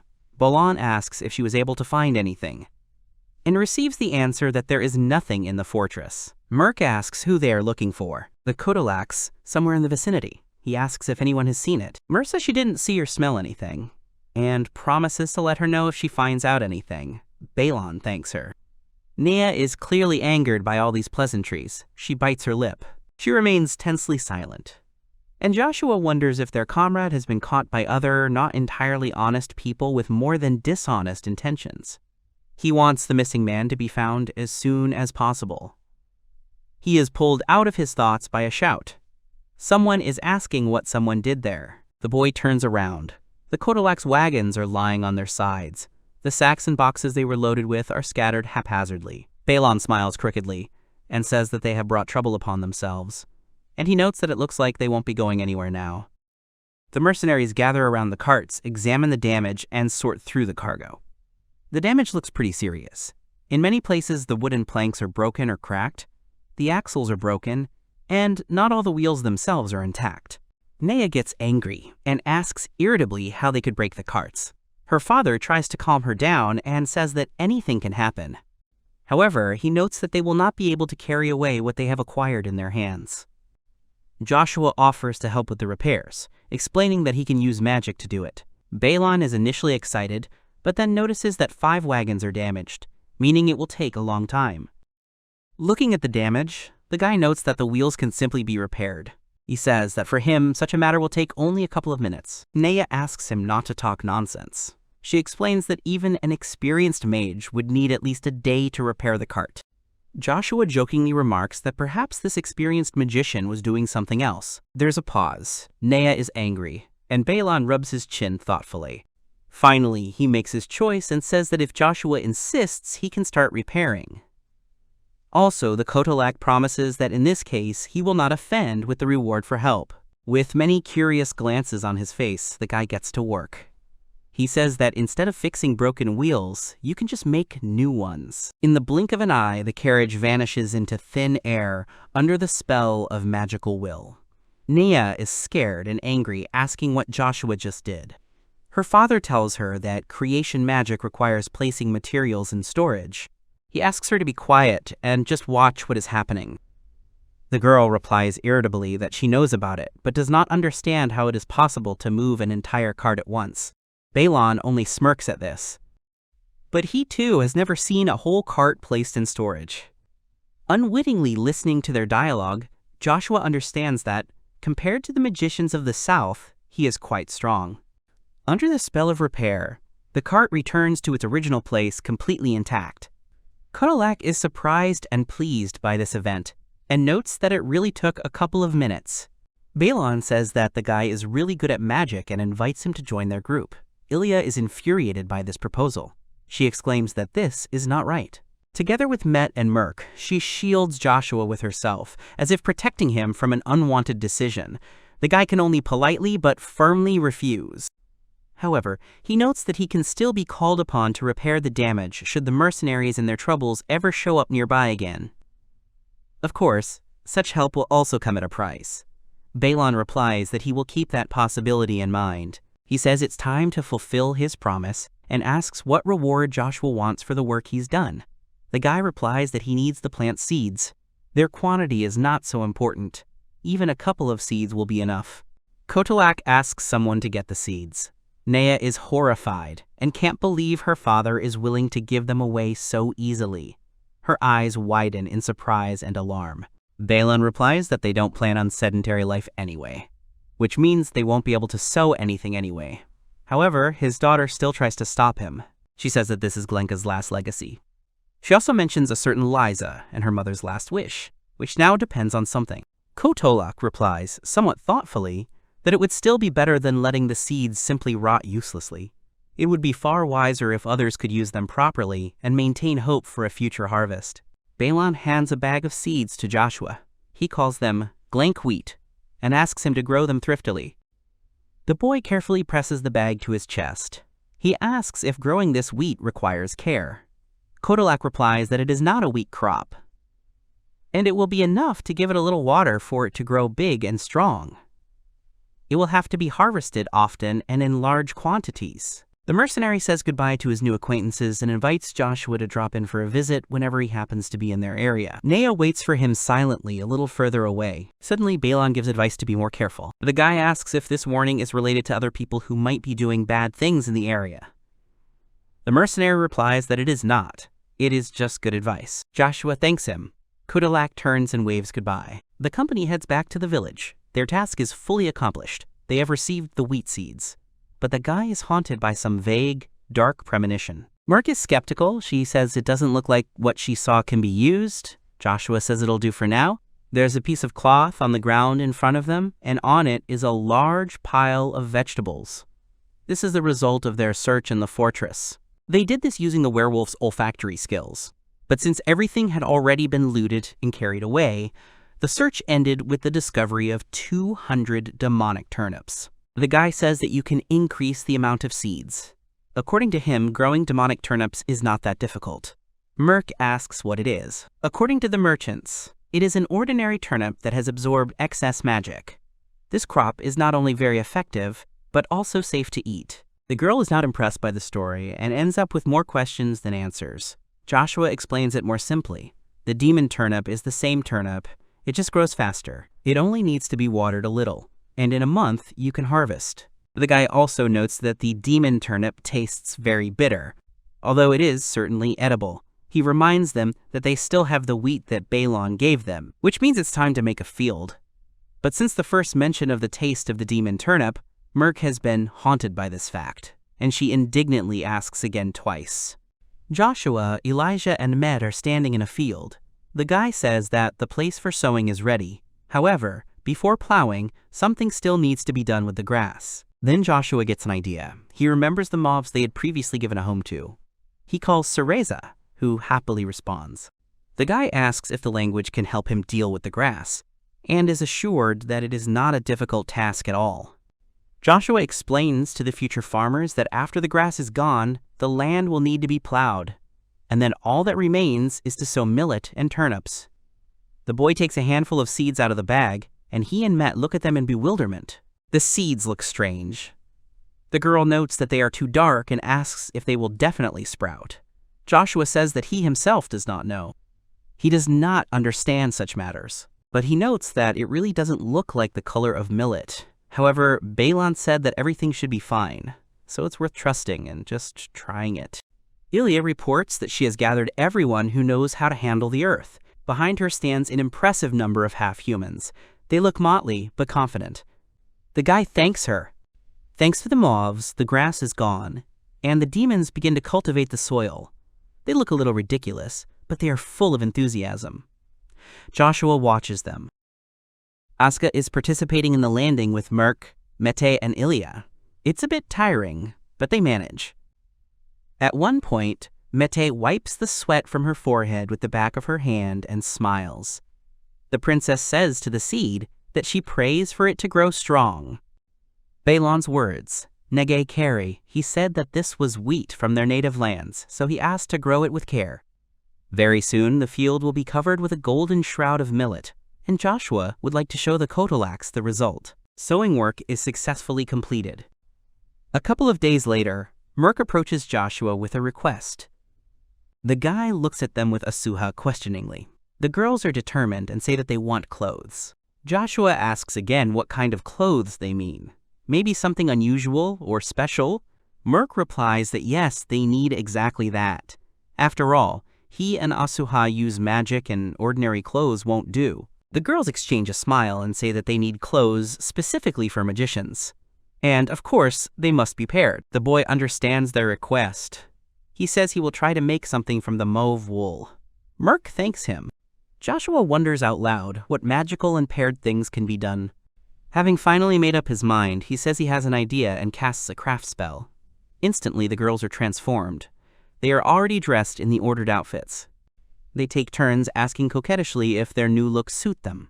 The guy replies that they suit them very well. He expresses hope that it will be easier for them to study now. Merc says that their teacher is Joshua, and he will certainly teach them all kinds of magic. The guy does not share her enthusiasm. He reminds that he is only a mage of creation, and any other magic is just as difficult for him as for anyone else. Moreover, he has already taught the girls everything that he could learn himself. Joshua adds that for further training it is necessary to go to school or have a grimoire. Merc snorts discontentedly and says that he does not want to leave the village, and asks to give a grimoire. The guy answers that he does not know how to make grimoires. After all, he can't do everything in the world. But he promises to definitely buy a book when he goes to the city. In human cities, as he thinks, all sorts of grimoires should be sold. Merc lowers her ears and quietly says that then nothing is needed. She adds that she does not want Joshua to go to another city. The guy tries to tell her something, but the girl just remains silent and depressed. The awkward scene is interrupted by a question about what they are doing that is so interesting. Met has returned from hunting and is holding a large boar on her shoulder. She says that the girls have dressed up nicely and throws her catch on the ground. Merc explains that Joshua made him and Asuha matching clothes. Mete says that now she wants a new outfit too. The werewolf says sarcastically that such clothes won't suit her. After all, they and the Tengu are magicians, but the demon is not, so she has no business here. This angers Mete. She exclaims that, in fact, anything would suit her. She is such a beauty. The guy says that since she wants it so much, he will, of course, make new clothes for her. The girl, delighted, asks again if this is really so. But then, despite the joy, he freezes and falls into deep thought. Merc and Asuka are tensely silent. Joshua mentally sums up that she may want clothes, but she hardly knows what kind. Having finally made up her mind, Met asks him to make her clothes that Joshua himself considers suitable for her. The guy asks again if she really wants him to choose himself. The girl happily confirms this. Joshua says he doesn't even know how to approach this problem. From his point of view, Mete is fine with the clothes she's wearing now. And her armor is fine too. Then the demon gets an idea. She says she wants clothes that brides wear at weddings. People wear special clothes at weddings, don't they? The werewolf and Tengu look at her with displeasure. The guy confirms that yes, they do wear them, and if he wants to, he will do it. Merc and Asuha immediately declare that they also need bride's dresses, which puts Joshua into a slight stupor. The girls start to chatter, interrupting each other. Met says that she is actually getting married, and she won't let anyone else wear that. The others categorically disagree with her. The guy, tired of the squabble, finds it easier to just agree.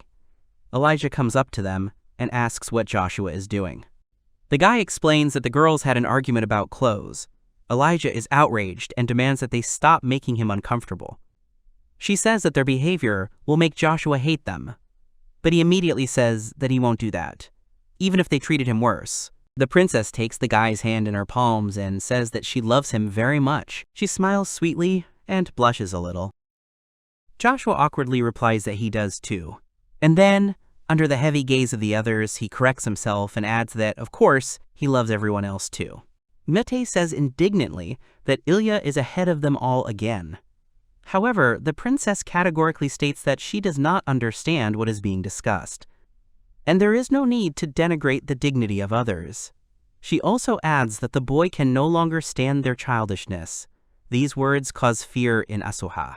Elijah says that if the other girls are not as smart and mature as she is, Joshua will never accept them. This immediately starts a squabble over who is really an adult and who is still a child. Joshua thinks that before he could blink, he was already leading the half-humans. He recalls that recently a couple of demons came to him to ask permission to arrange a wedding. It seems Joshua has stopped just doing things for them with magic. Now he is asked to give his opinion on some pretty important and personal decisions. The guy is certainly happy that he can be of use to others. However, Joshua is worried. He is tormented by the question of whether he will be able to protect everyone, occupying such an important position. Since the moment he appeared in this place, the guy has already managed to become attached to everyone. And if he stays, he will continue to work with all his might for the good of the settlement. Joshua remembers how he himself was betrayed by his own comrades. He is not very good at traveling and probably would not survive on his own, and he cannot fight as well as the others. The guy asks himself if he can do anything befitting a leader of a coalition. A call pulls him out of his deep thoughts. Ilia asks worriedly if Joshua feels unwell. He replies that nothing of the sort happened. Merc reproaches the princess for being too scary just now, and that is why the boy was so scared. Ilia is thrown off balance by this accusation. She tells Joshua, frightened, that this can't be, as if she wants confirmation, and the guy kindly replies that everything is fine, and he was just thinking. He asks the girls not to quarrel and promises to make them any clothes they want. Elijah smiles and thanks Joshua for his efforts. She asks him to feel free to contact them if he needs anything or has any difficulties. Met echoes her enthusiastically and sincerely. In a fit of emotion, she first calls the guy her husband, but then immediately corrects herself and changes husband to comrade. She assures that for Joshua's sake they are ready to do whatever it takes. Mer says that he will also help him, and therefore there is no need to keep all the worries to himself. Asuha also expresses her readiness to cope with any difficulty that arises. Joshua smiles and thanks them. Suddenly, his attention is drawn to a strange sound, which makes everyone look around warily in search of the source, listening intently to their surroundings. Cereza runs up to them with desperate cries. The guy asks her what's going on. In response, he gets an emotionally charged story about how the mobs were peacefully grazing in the south, eating grass, and how suddenly crowds of people appeared there, and orcs were chasing them. This news seriously frightens the listeners. Cereza states without hesitation that these goblins clearly belong to the Demon Lord's army, which sends a chill through Joshua's soul as a sudden and ominous realization strikes him. Without wasting a second, he quickly rushes from his place and rushes towards the exit of the village, completely ignoring Ilia's insistent cry, calling for him to stop. Already running, the guy remembers how he watched the movements of the Demon Lord's army from a distant position. According to Cereza, people are being chased from the south. Joshua can't pretend that nothing is happening around him. His gaze turns to the distance, where smoke rises into the sky. Finally, the girls manage to catch up with him. He urges them not to leave the settlement's borders under any circumstances, explaining that if they decide to join any of the parties to the conflict, they will certainly make a serious enemy for themselves, and this is a huge risk of being drawn into the war. Joshua asks the demon to lock the gate behind him. At this point, Elijah calls out his name, trying to stop him.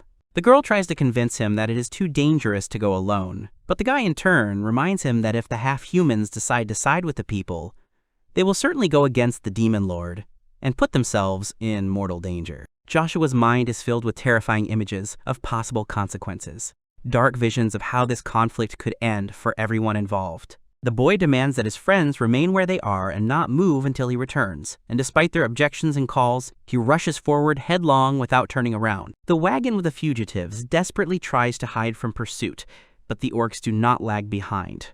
Joshua appears in their path. He shouts for the people to run north, and in the meantime, he will try to buy them time. The driver only has time to briefly thank him. With the help of a spell, the guy erects an impressive fence behind himself, and almost immediately the pursuit reaches him. With wild cries, the orcs rush on the trail. The leader urges them on, calling on them not to miss a single fugitive. However, when they encounter an obstacle, they are perplexed. The man standing in the middle of the field, completely alone, looks like a mockery to them.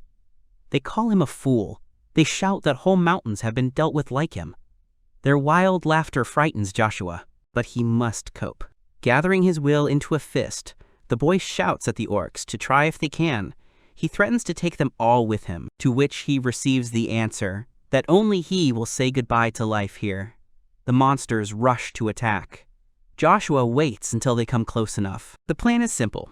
As soon as the opponents get close enough, the guy will lower the prepared structure and block the movement. If it doesn't work, then he will really be the only one who dies.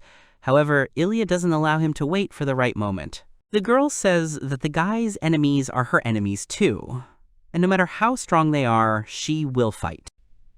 Ilia unsheaths her katana. She tells Joshua not to keep his suffering to himself, and then they will bear this burden together. And just as the boy once saved his friends, so now they will help him. Elijah says that Joshua's enemies are her enemies too. She steps forward, drawing her katana, and says that they will now help the boy just as he once saved them. Inspired by her own words, the princess completely forgot herself. An orc appears behind her and makes a wide swing with his weapon. Joshua warns her with a loud cry. Ilia deftly turns around and knocks down the attacker with a powerful blow. She menacingly says that if the orcs perish now, she will not pursue them. However, the proposal does not have the desired success. The monsters are confident in their own strength. These two do not seem to them a serious threat. They rush to the attack, intending to deal with the defenders of the people. The boy understands that a battle is inevitable. However, because Ilia does not have a horn, the orcs will not think that she is a demon. This means that the half-humans will not be involved in the war against the demon lord. Joshua creates arrows using magic. The guy asks Ilia to be careful and says that he will lure the enemies. The girl answers that she understands everything and cheerfully enters the battle. Watching her, Joshua concludes that she really didn't understand anything. Ilia continues to fight an unequal battle, and the guy aims arrows at the orcs. Many of them are already seriously wounded, and the girl asks if they are going to continue the fight. However, surrendering to humans is an insult to the orcs. They declare that they will not lose to someone like her and attack again. Suddenly, the sound of many crossbows being cocked at the same time is heard, and then a multitude of bolts fly straight at the orcs. Joshua turns around in amazement. He sees that many demi-humans have gathered on the walls. Despite the request, they also could not leave their friends to fight alone. Ilia apologizes to the guy for his self-will. Joshua says it's okay. None of the attackers are alive. That means information about what happened shouldn't leak out. The guy says that everything is well done. Ilia smiles. Joshua, meanwhile, thinks that the orc squad that has not returned will arouse suspicion, and that will lead to a new squad being sent out to find out what is going on. And then the existence of this place will soon become clear. The guy says that the bodies need to be disposed of, and suggests burning them. He also adds that now we need to take good care of the defense. And, of course, it's time to go back. Returning to the settlement, Joshua and Elijah find many exhausted refugees there. Met, who had come up, said that quite a lot of wounded people had arrived, and they were being looked after with care. The guy thanks the girl and promises to talk to people. The princess adds that if you need anything, you just need to say so. The refugees feel uneasy among the half-humans and are frightened by their every touch. As soon as Joshua comes closer, the driver immediately recognizes him. He asks Joshua in amazement if he is really on the same side as the half-humans, and then he asks to negotiate for help. The guy asks him not to worry. He tells him that he helps half-humans who have gathered to simply protect themselves from external dangers, and if you don't wish them harm, they will respond very cordially. The driver hesitantly agrees. Joshua asks where they fled from, to which he receives the answer that from Seisan. The people tried to resist the 50,000-strong army, but failed. The boy remembers that Seisan is a city located in the south, on the border of the two sides. Until now, it was the only fortress that resisted the army of the demon lord. Joshua asks if all the cities to the south of here have fallen. The interlocutor confirms that yes, they have fallen. Every single one. The guy asks if the enemies are approaching these lands, to which he receives the answer that the army is making its way north. Those who fell earlier were also moving in that direction, but it is only one detachment. The driver also adds that the army is led by Bish. Joshua asks again if this is the same commander Bish, famous for being the demon lord. The guy knows that this orc is known to be the most cruel and bloody among his kind. Bish is a veteran of many battles and a fan of weapons crafted using demon horns. And last but not least, this is the monster that destroyed Joshua's hometown. Joshua thanks the interlocutor for the information provided and says that if they move north along the river, there should be no problems. He also invites people to share a meal with him before departure. The guy adds that the travelers will also be provided with enough food for the road. His interlocutor cannot believe his ears and thanks him for the care shown. Then he realizes that he still does not know how to address his new acquaintance. Joshua introduces himself. The boy introduces himself as Barak, Lord of Seisan, and thanks him again. The young men shake hands. Humans and demi-humans begin to eat. Merc watches what's happening. The guy asks what happened. The girl replies that she hasn't seen other people besides Joshua for a long time, so she's watching. The guy accepts the answer, but doesn't fully believe it. The werewolf seems to be waiting for something. Beric feels uncomfortable. While everyone else is calmly eating and doing their own thing, he stares at his plate with tension. Finally, having decided on something, the boy suddenly stands up and, despite attempts to stop him, heads towards the cart. Joshua watches him in surprise, and then asks what happened.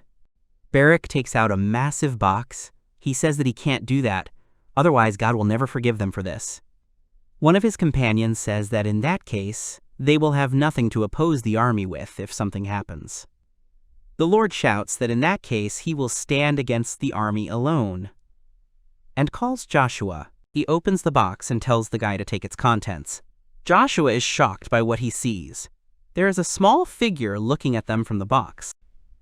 At first the boy thinks it's a human, but then he notices the characteristic features and recognizes the baby as a Kodalak child. Beric explains that although the humans failed to defend themselves, they hoped to replenish the military budget by selling the child. Lord says dejectedly that he eventually realized that he was on the verge of doing something terrible, and neither God nor himself would ever forgive him for it. Joshua, on the other hand, is happy. He says it's great. He assumes he knows whose baby it is and offers to leave it here. Merc examines the child carefully. Beric says that half-humans also have families. The guy agrees to fulfill the request. Joshua uses magic to create several swords and hands them to the Lord. He says that he noticed the lack of weapons, and now they need to fend for themselves. Beric looks at the swords in amazement. He apologizes for having to go to such lengths for him and his men. The Lord also asks how this came about. The guy replies with a smile that it's just the magic of creation. Smoke rises into the sky over the rooftops. Inside one of the buildings, friends sit at an empty table. Joshua takes the floor. He apologizes for calling everyone together so suddenly, and the conversation will turn to the army of the Demon Lord. Met says that everything has been decided long ago. The half-humans will fight no matter what. The guy answers that he knows about it. However, he wants to avoid a fight if possible. Everyone looks at him with interest. Joshua says it would be much better if they could come to a non-aggression pact. Ilia says she agrees with his approach. And if there is a way to avoid shedding blood, then we should try to do just that. Met hesitantly agrees, but points out that they, the demons, fought the same way in the old days. Therefore, one cannot simply trust the enemy. Joshua agrees, and says that they will prepare for many possible developments. The guy says that their defense is already very strong. However, it seems to him that if they have to give battle, it would be better to do it outside the settlement. Ilia is puzzled by this approach. She believes that they are safer behind the walls. The boy agrees with this.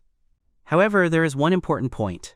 If the battle drags on, then over time, the resources will begin to deplete. The food will eventually run out, and the water can be poisoned, causing many to get sick. And in that case, many deaths will be inevitable. The battle of endurance will begin, everyone will need food and water, and, perhaps, it will no longer be possible to leave the walls. Joshua believes that a preemptive strike is needed, farther away from the village. Then all risks will be minimized. Of course, if the outcome is unsuccessful, the detachment will be in the enemy's palm, but at least the children and the elderly will be safe. Met supports him, noting that it will be easier to shoot from crossbows at close range. Merc adds that werewolves move much faster in the wild. The guy notes that the local half-humans show themselves better on the outside. Joshua suggests that the main force of the troops sent will be orcs. They are physically very strong, but their speed and skills in using magic leave much to be desired. Ilia says that this means that orcs have the same qualities as demons. The guy replies that in the pure dimension of power, the latter will be even stronger. Joshua explains that all of the orcs' equipment is made of common metal, while all of the Fender Coalition warriors' armor and weapons are made of purple metal. The only thing the demons are inferior in is numbers and experience. The orcs are very persistent and will move forward despite the risk of death. And this is amazing. Besides, Bish himself is their commander. The guy says that both options carry serious risks. Therefore, it is important for him to hear the opinions of others. The assembled people are tensely silent, considering the information offered. Met says it's better to hit the enemy than wait for him to do it first, so she likes Joshua's plan. Merc and Asuka are silent, but Cereza, on the contrary, is against it. She is tired of running back and forth.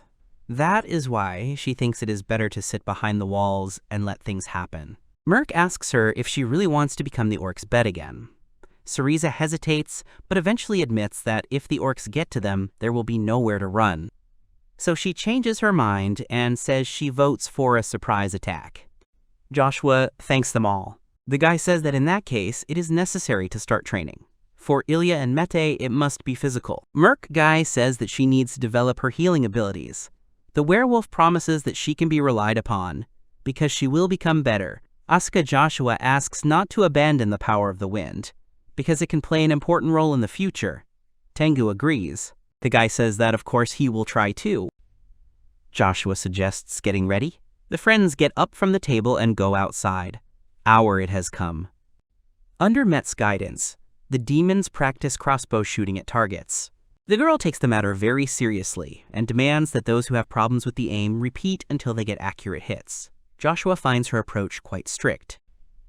3 months have passed since the rescue of a group of people. The Fender Coalition is trying to strengthen its army.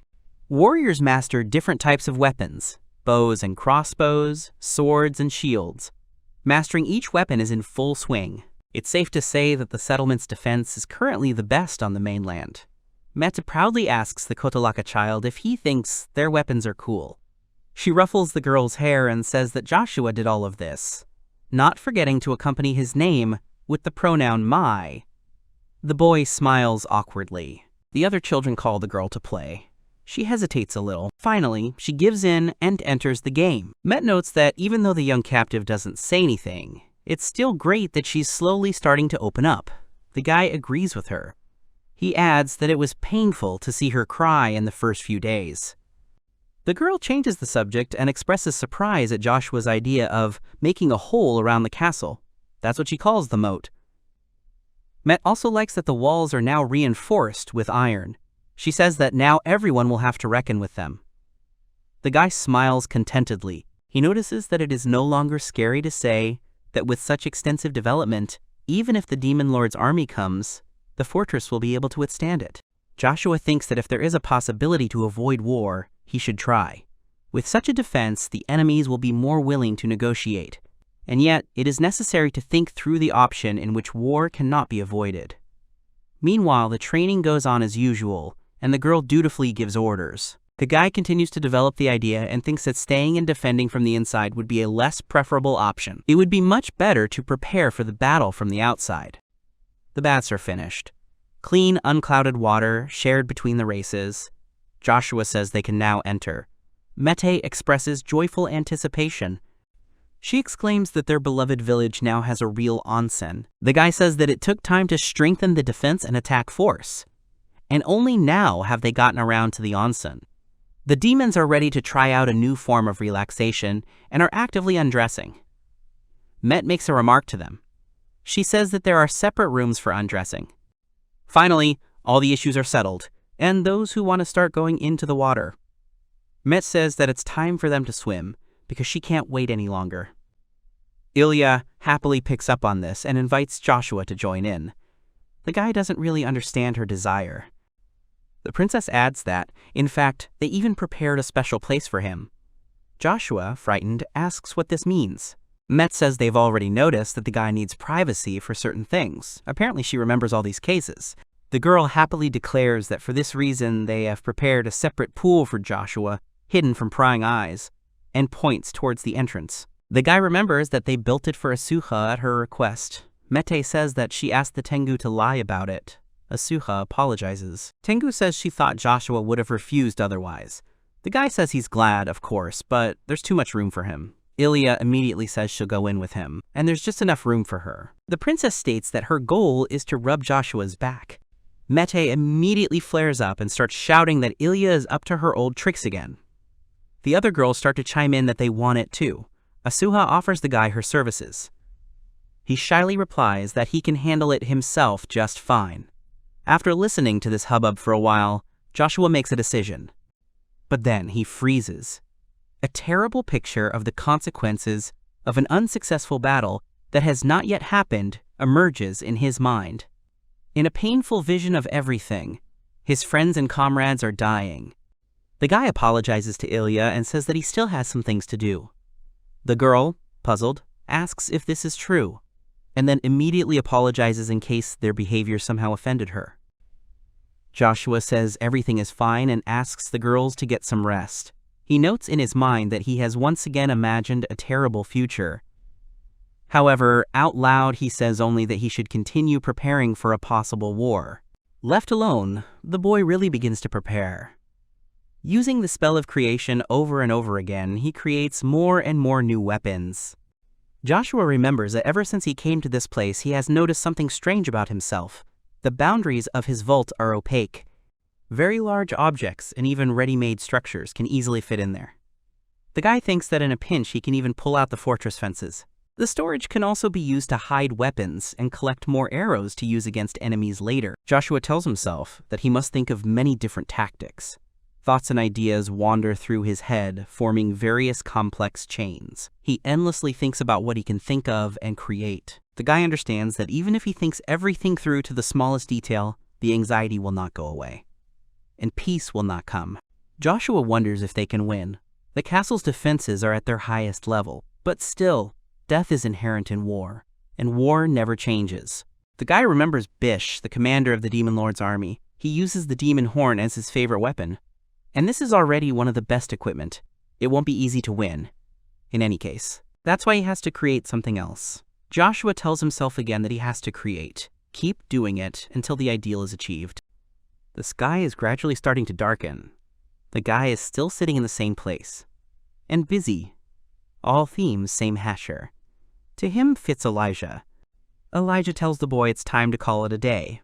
Joshua weakly fights back, trying to say he hasn't done everything he wanted to yet. The girl addresses him by name again. Pressing his hand to his chest in a sincere gesture, Ilia asks to say at least something and promises to listen to everything. She says that the guy always comes to everyone's aid, and they, his friends, also want to try for him. Joshua, stumbling, says that he wants to too. The guy adds that this is exactly why he is scared. Elijah repeats the last word as a question. Joshua replies that he is afraid of losing them all. The guy says that before arriving in this place, it was easier for him in some ways. At that time, he had already lost his comrades, and there was nothing left to lose. But then they met. Elijah looks at Joshua with wide eyes. She doesn't know what to say. The guy catches himself and starts apologizing. He says he doesn't regret a single meeting. The girl says that's not the point. She says she's just glad Joshua loves them all so much. The guy replies that, of course, he loves. But that's what makes him scared. Manga won't protect all. Ilia gently touches Joshua's hands with her fingers. She says she didn't know the boy was going through the same feelings she was. Joshua asks in amazement if she really feels the same way. Ilia happily replies that she is not afraid now, and all thanks to the guy being nearby. Joshua looks at his interlocutor with wide eyes. The girl continues and says that when he is around, she feels that she has the power to protect everyone, and that's why Ilia asks to believe in them too. She encourages the guy to go through all the fears and hardships together. The girl asks with a smile not to keep her worries to herself. Joshua tells her that perhaps they already thought about this when they remembered their future enemies, the orcs. The guy explains that Bish, their commander-in-chief, uses demon horns as weapons. Elijah, horrified, asks again about the demon's horns. Joshua replies that they are stronger than any metal in existence. Power flows in them and pours out of them. Joshua says he is trying to think of a way to defeat him. The girl interrupts him and asks what will happen if they can use the horns. Will it be possible to break the formidable weapon and pierce the armor in that case? Ilia takes it out of the package and hands it to the boy. She asks if it is possible to use the horn to break through Bish's axe and armor. Joshua looks at the contents of the package in amazement. Inside it lies a horn broken off at the very base. The guy says that this is Elijah's horn, and it must be very dear to her. The girl agrees and says that her father gave his life for this horn, and that is precisely its value. However, it is also dear for another reason. With the help of the horn, you can save the lives of dear friends.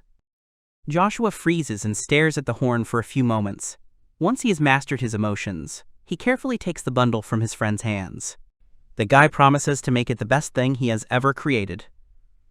Ilia smiles and says that he will be very happy about that. The guy starts creating. Joshua thinks about how difficult this task is. He could make a purple metal katana in a jiffy. But what he sees in front of him is not purple metal, but a demon horn. The guy feels that no matter how much magic he pours in, it will still not be enough. And yet, the idea works. In Joshua's hands is an incredible katana, made of a unique material. The guy hands Ilia the weapon and says that it can even repel magic. And it can cut through anything. The girl takes it in her hands and thanks Joshua. She says that now she will be able to protect everyone she cares about.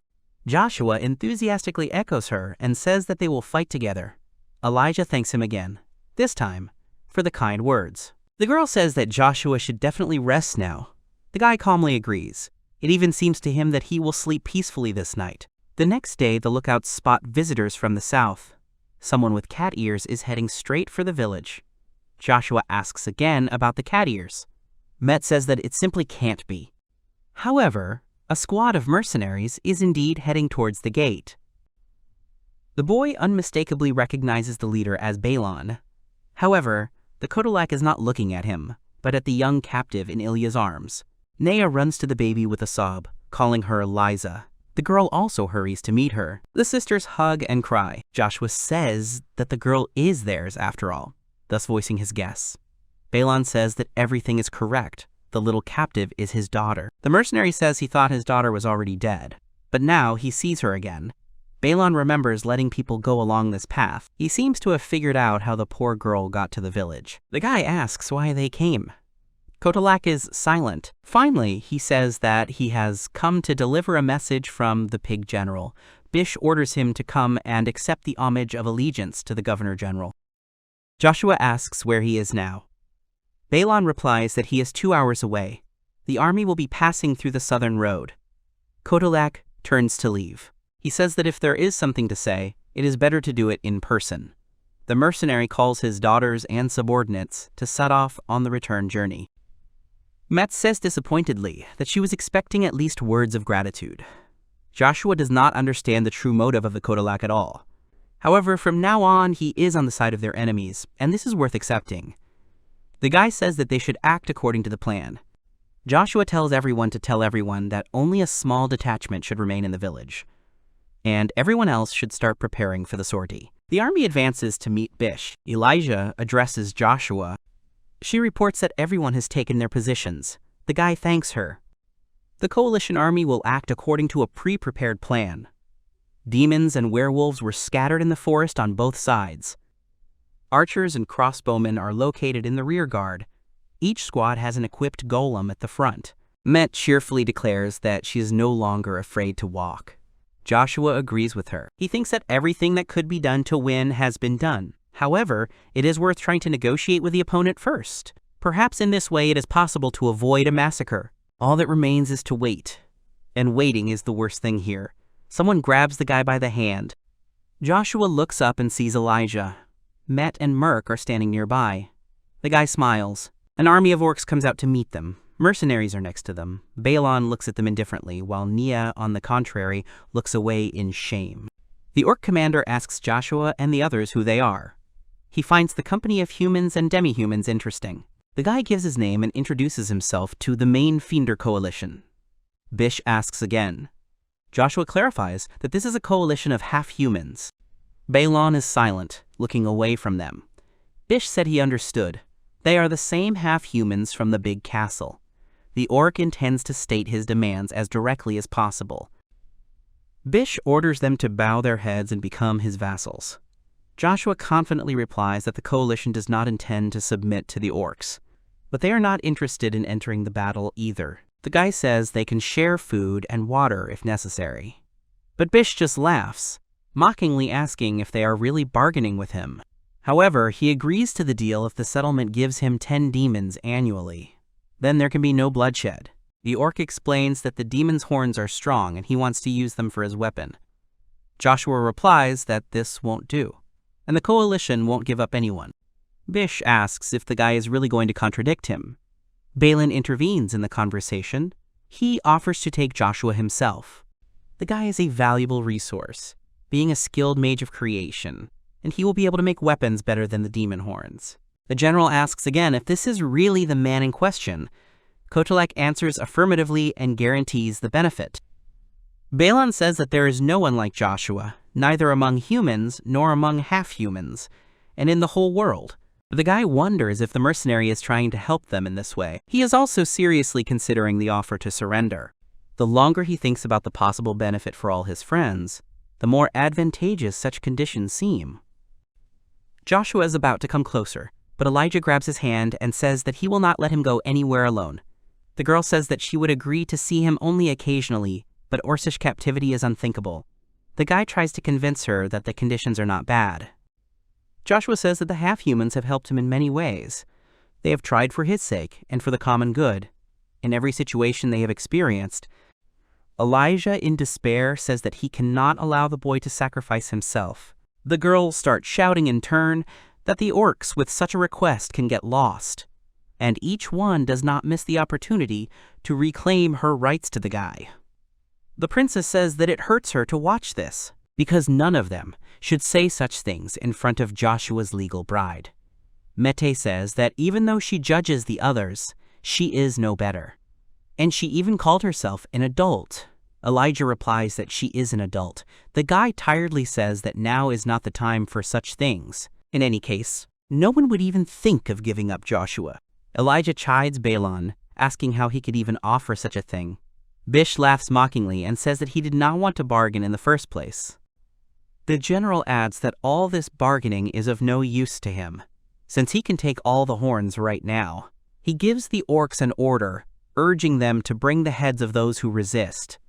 Met steps forward, brandishing her weapon. She baits her opponent into action, demanding that he entertain her. The girl enters the fight, striking with incredible force. The orcs are slightly confused. Bish points to Met and says that he wants her horn. He also gives the order to spare no one, to finish them all. The general gives the order to deal with the hidden units. Joshua concludes that they have been exposed. But not all is lost. Met shouts to Ilia that she will protect the boy, and so the princess can enter the battle. Ilia agrees and says that she is counting on her friend. Ilia rushes forward, striking blow after blow. She does not hesitate and spares no one.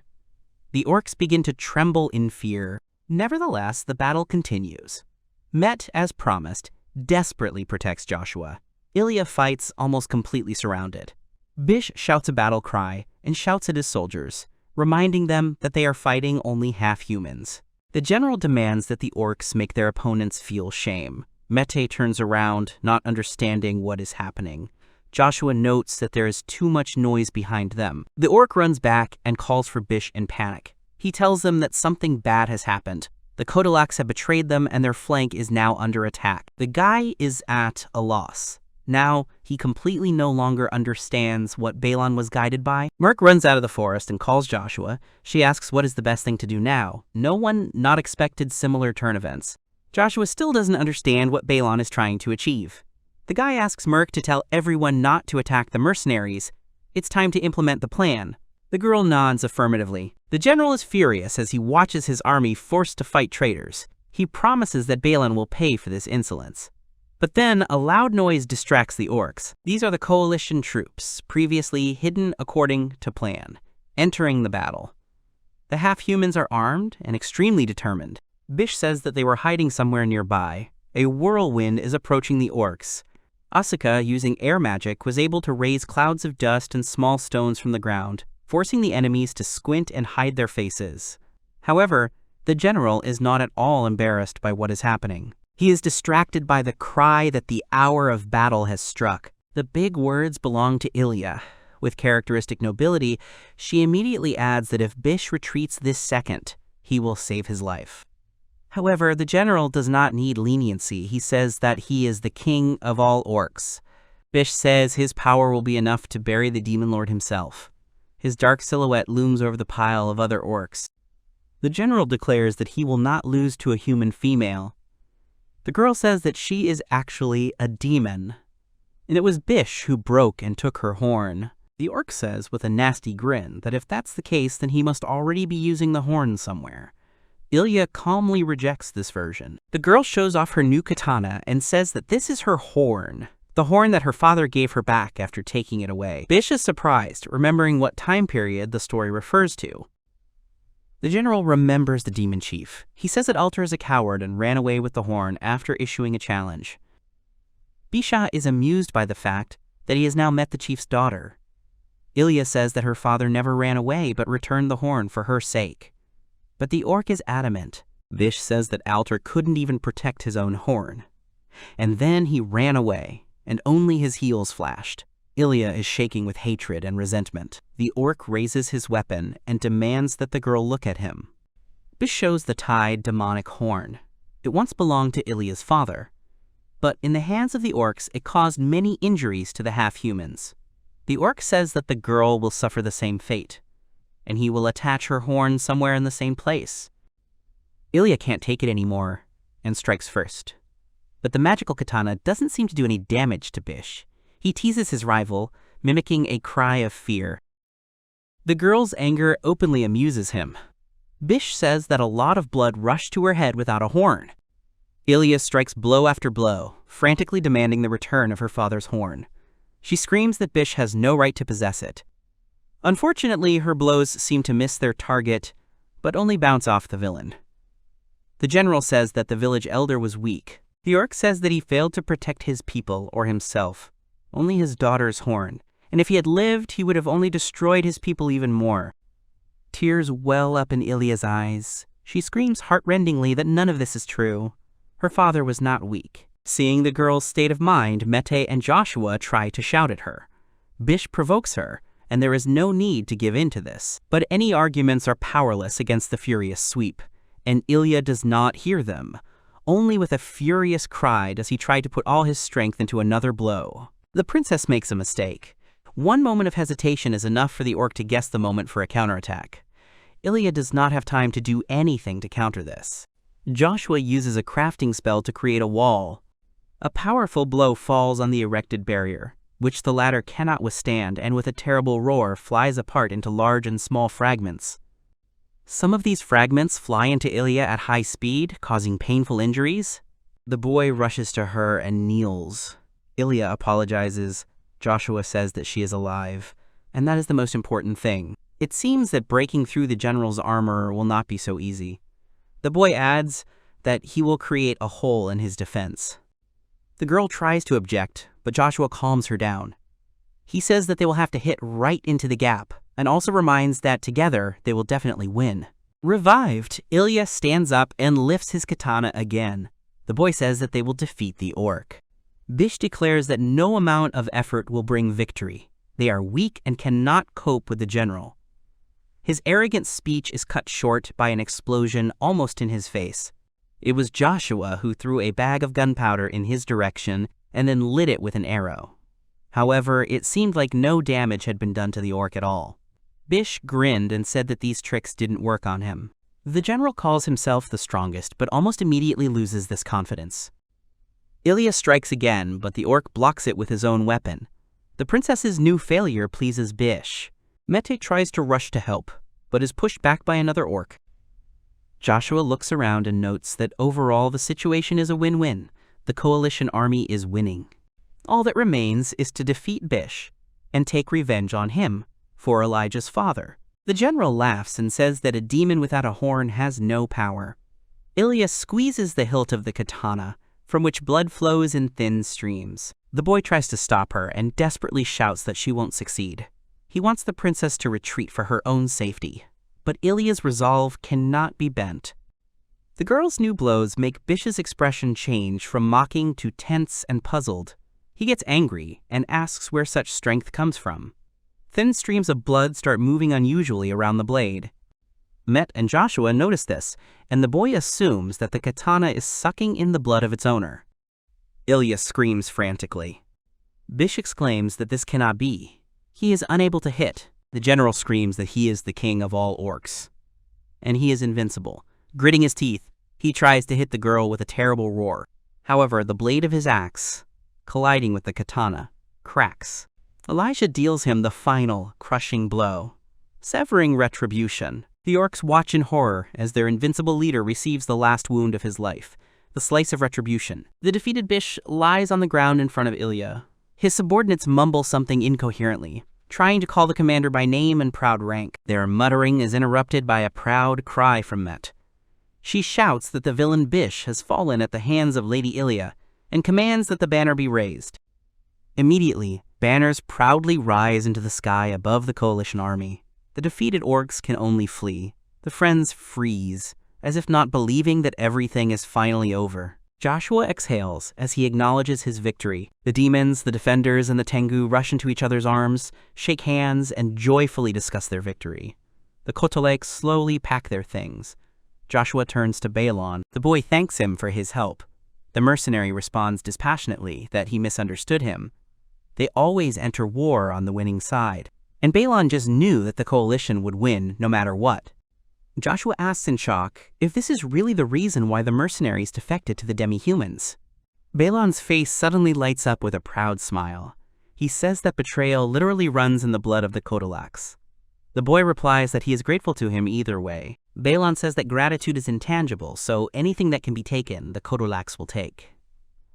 It's not that they are happy about it, but that's what happens when instinct works. Balon concludes that, one way or another, they have won.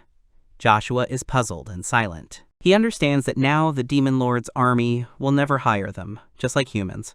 The mercenaries have nowhere to go. These are the consequences of their unexpected betrayal. The guy turns to Balon again. The guy reminds that the Fending coalition is a coalition of half-humans. Therefore, he offers Glank's mercenaries to join them. Kotolak is clearly discouraged by such an offer. Finally, Balon smiles and says that he has a very bad character. And that's why it's not so easy to make friends with someone. Joshua says that even so, mercenaries will always be welcomed with open arms. And even if they don't want to settle here, they will still be willing to share resources with them. Balon smiles slyly and says that in that case, the boy should not forget those words. He warns that the Kotolaks are terrible egoists, so he asks to prepare for this in advance. The mercenaries finish packing and leave the battlefield. Joshua waves them goodbye. Ilia continues to stand over Bish's lifeless body, her eyes closed and her hands folded in a prayerful gesture. The guy comes closer, and she comes to life a little. Joshua says that she was able to defeat the orc. The girl agrees, but notes that it was a very strong opponent. Joshua confirms that Bish was not just strong, he was deadly strong. Nevertheless, Ilia managed to win, and at the same time, avenge his homeland. The princess says that she did not do it alone. All this happened only thanks to her friends. If the girl did not have such support, she would have certainly lost. Ilia is crying. She holds her father's horn in her hands and says that he can finally come home. The guy notes with a smile that Balon took almost everything he had acquired. But he still decided to leave this horn. Repeating the dialogue that has already happened, the girl hands Joshua the horn and asks him to use it for the benefit of the village. But this time, the guy says that it would be better if Elijah uses it herself. The horn should remain with her, because it is important to her. The girl agrees. Met says she simply can't believe what happened. Even without support, the half-humans were terribly strong and didn't leave the orcs a single chance. Merc compliments her and says that it's all thanks to Joshua. The werewolf rubs against the guy's leg in an endearing way and says that Joshua is very smart. Asuha and Wiz stroke his head. Ilia smiles and agrees that all this became possible only thanks to the guy. She says that thanks to everything Joshua did for the half-humans, they were able to win. The guy objects. He says that they all tried very hard, and the victory belongs to each participant. Joshua smiles and sincerely thanks his friends. He invites them to return to the settlement. A day later, life in the settlement is gradually returning to normal. The Tengu sentries inform Joshua that they have flown around the far south and have not spotted any enemies. The boy thanks them for the work they have done. Finally, they can live a peaceful life. The boy says that today everyone will have a feast in honor of the victory. The guy thinks that before the feast, he needs to make sure that there is enough of everything. He decides to walk around the village. A strange noise attracts his attention. As they get closer, it becomes clear that Met is the one training the demons to be first-class fighters. The girl shames the trainees for the fact that so many men cannot defeat her alone. That is why they need to train more. The girl notices Joshua and loses her temper. She happily rushes towards him and asks if he really dropped by to check on her. The guy awkwardly agrees, but his main goal is to see if there is enough of everything in the training halls. This is what the guy tells the stern trainer. Mete happily reports that there is more than enough of everything, and Joshua has already done everything one could wish for. The guy asks to tell him if he needs anything else. The girl says that something has occurred to her. Joshua can't figure out what it is that she wants to tell him that is so important. Met blushes but doesn't answer. The boy says he doesn't understand anything. He says that if it's such an awkward topic, then it's okay to whisper it in her ear. The girl gets angry and says that Joshua is unbearably thick-skinned. She is irritated by how hopelessly the guy doesn't take hints. Nevertheless, she agrees.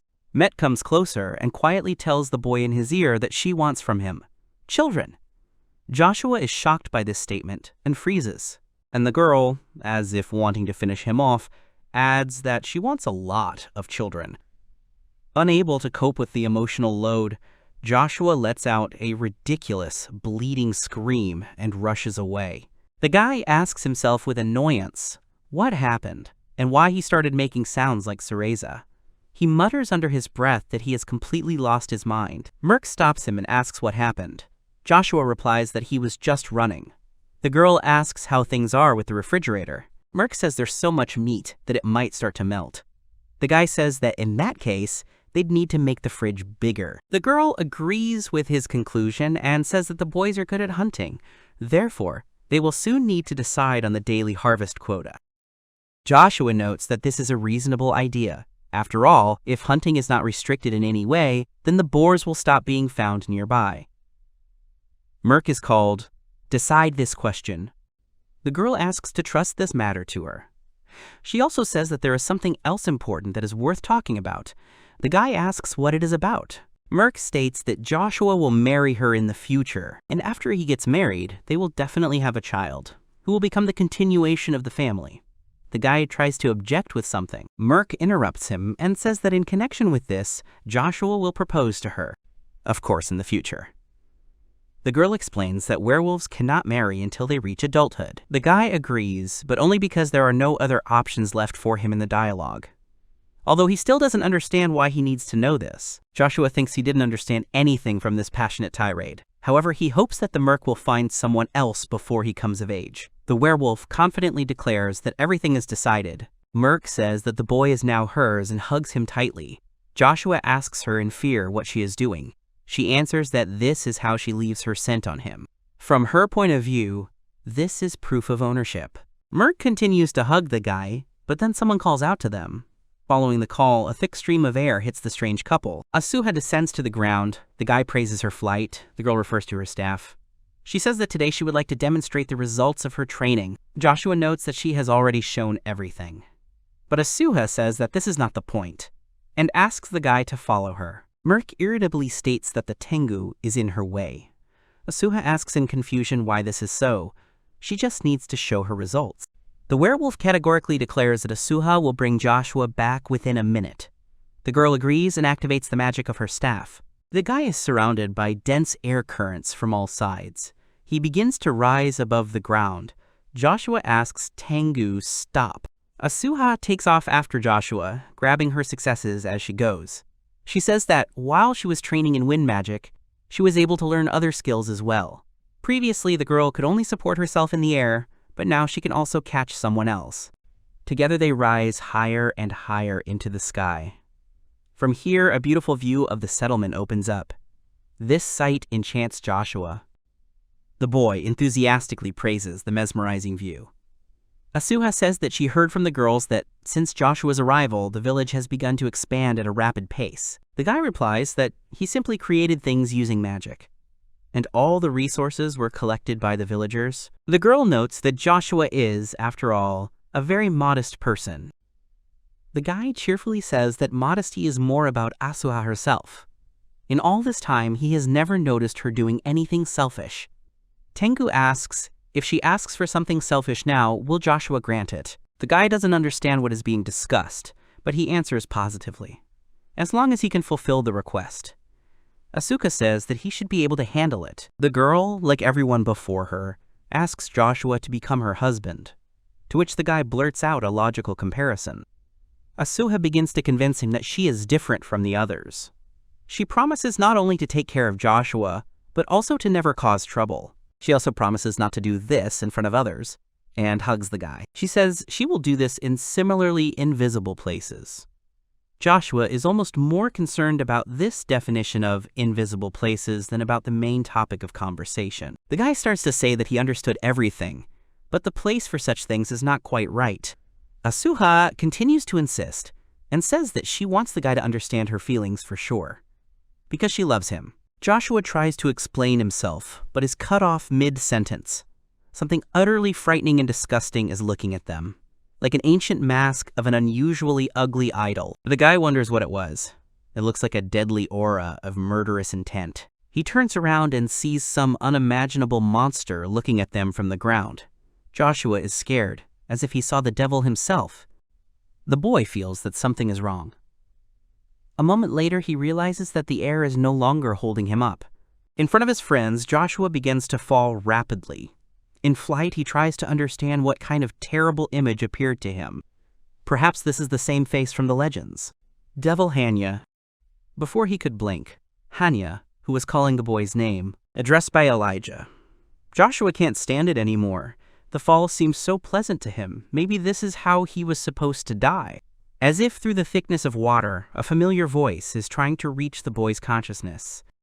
A voice calls Joshua by name and asks worriedly if he is okay. It takes a while to figure out where he is and what is going on around him. The guy comes to his senses. Ilia is happy, and he asks how he stayed alive. The princess explains that the mauves, with their soft fur, saved him from death. And whiz. Joshua tiredly touches his face and says that he saw something terrible. However, he can't remember what exactly. The guy asks where the others are. Elijah confidently replies that all the others went together to make preparations for the feast. The guy says that's good. The girl agrees and adds that at this rate, all the preparatory activities will be completed in a single moment. Joshua says that this means they will need to gather food for tomorrow. Elijah tells him not to worry and promises that they will gather everything themselves. The princess blushes and laughs loudly, holding the guy's hand. She assures him that now he will always be by her side. Joshua agrees and says that now they will always be by her side.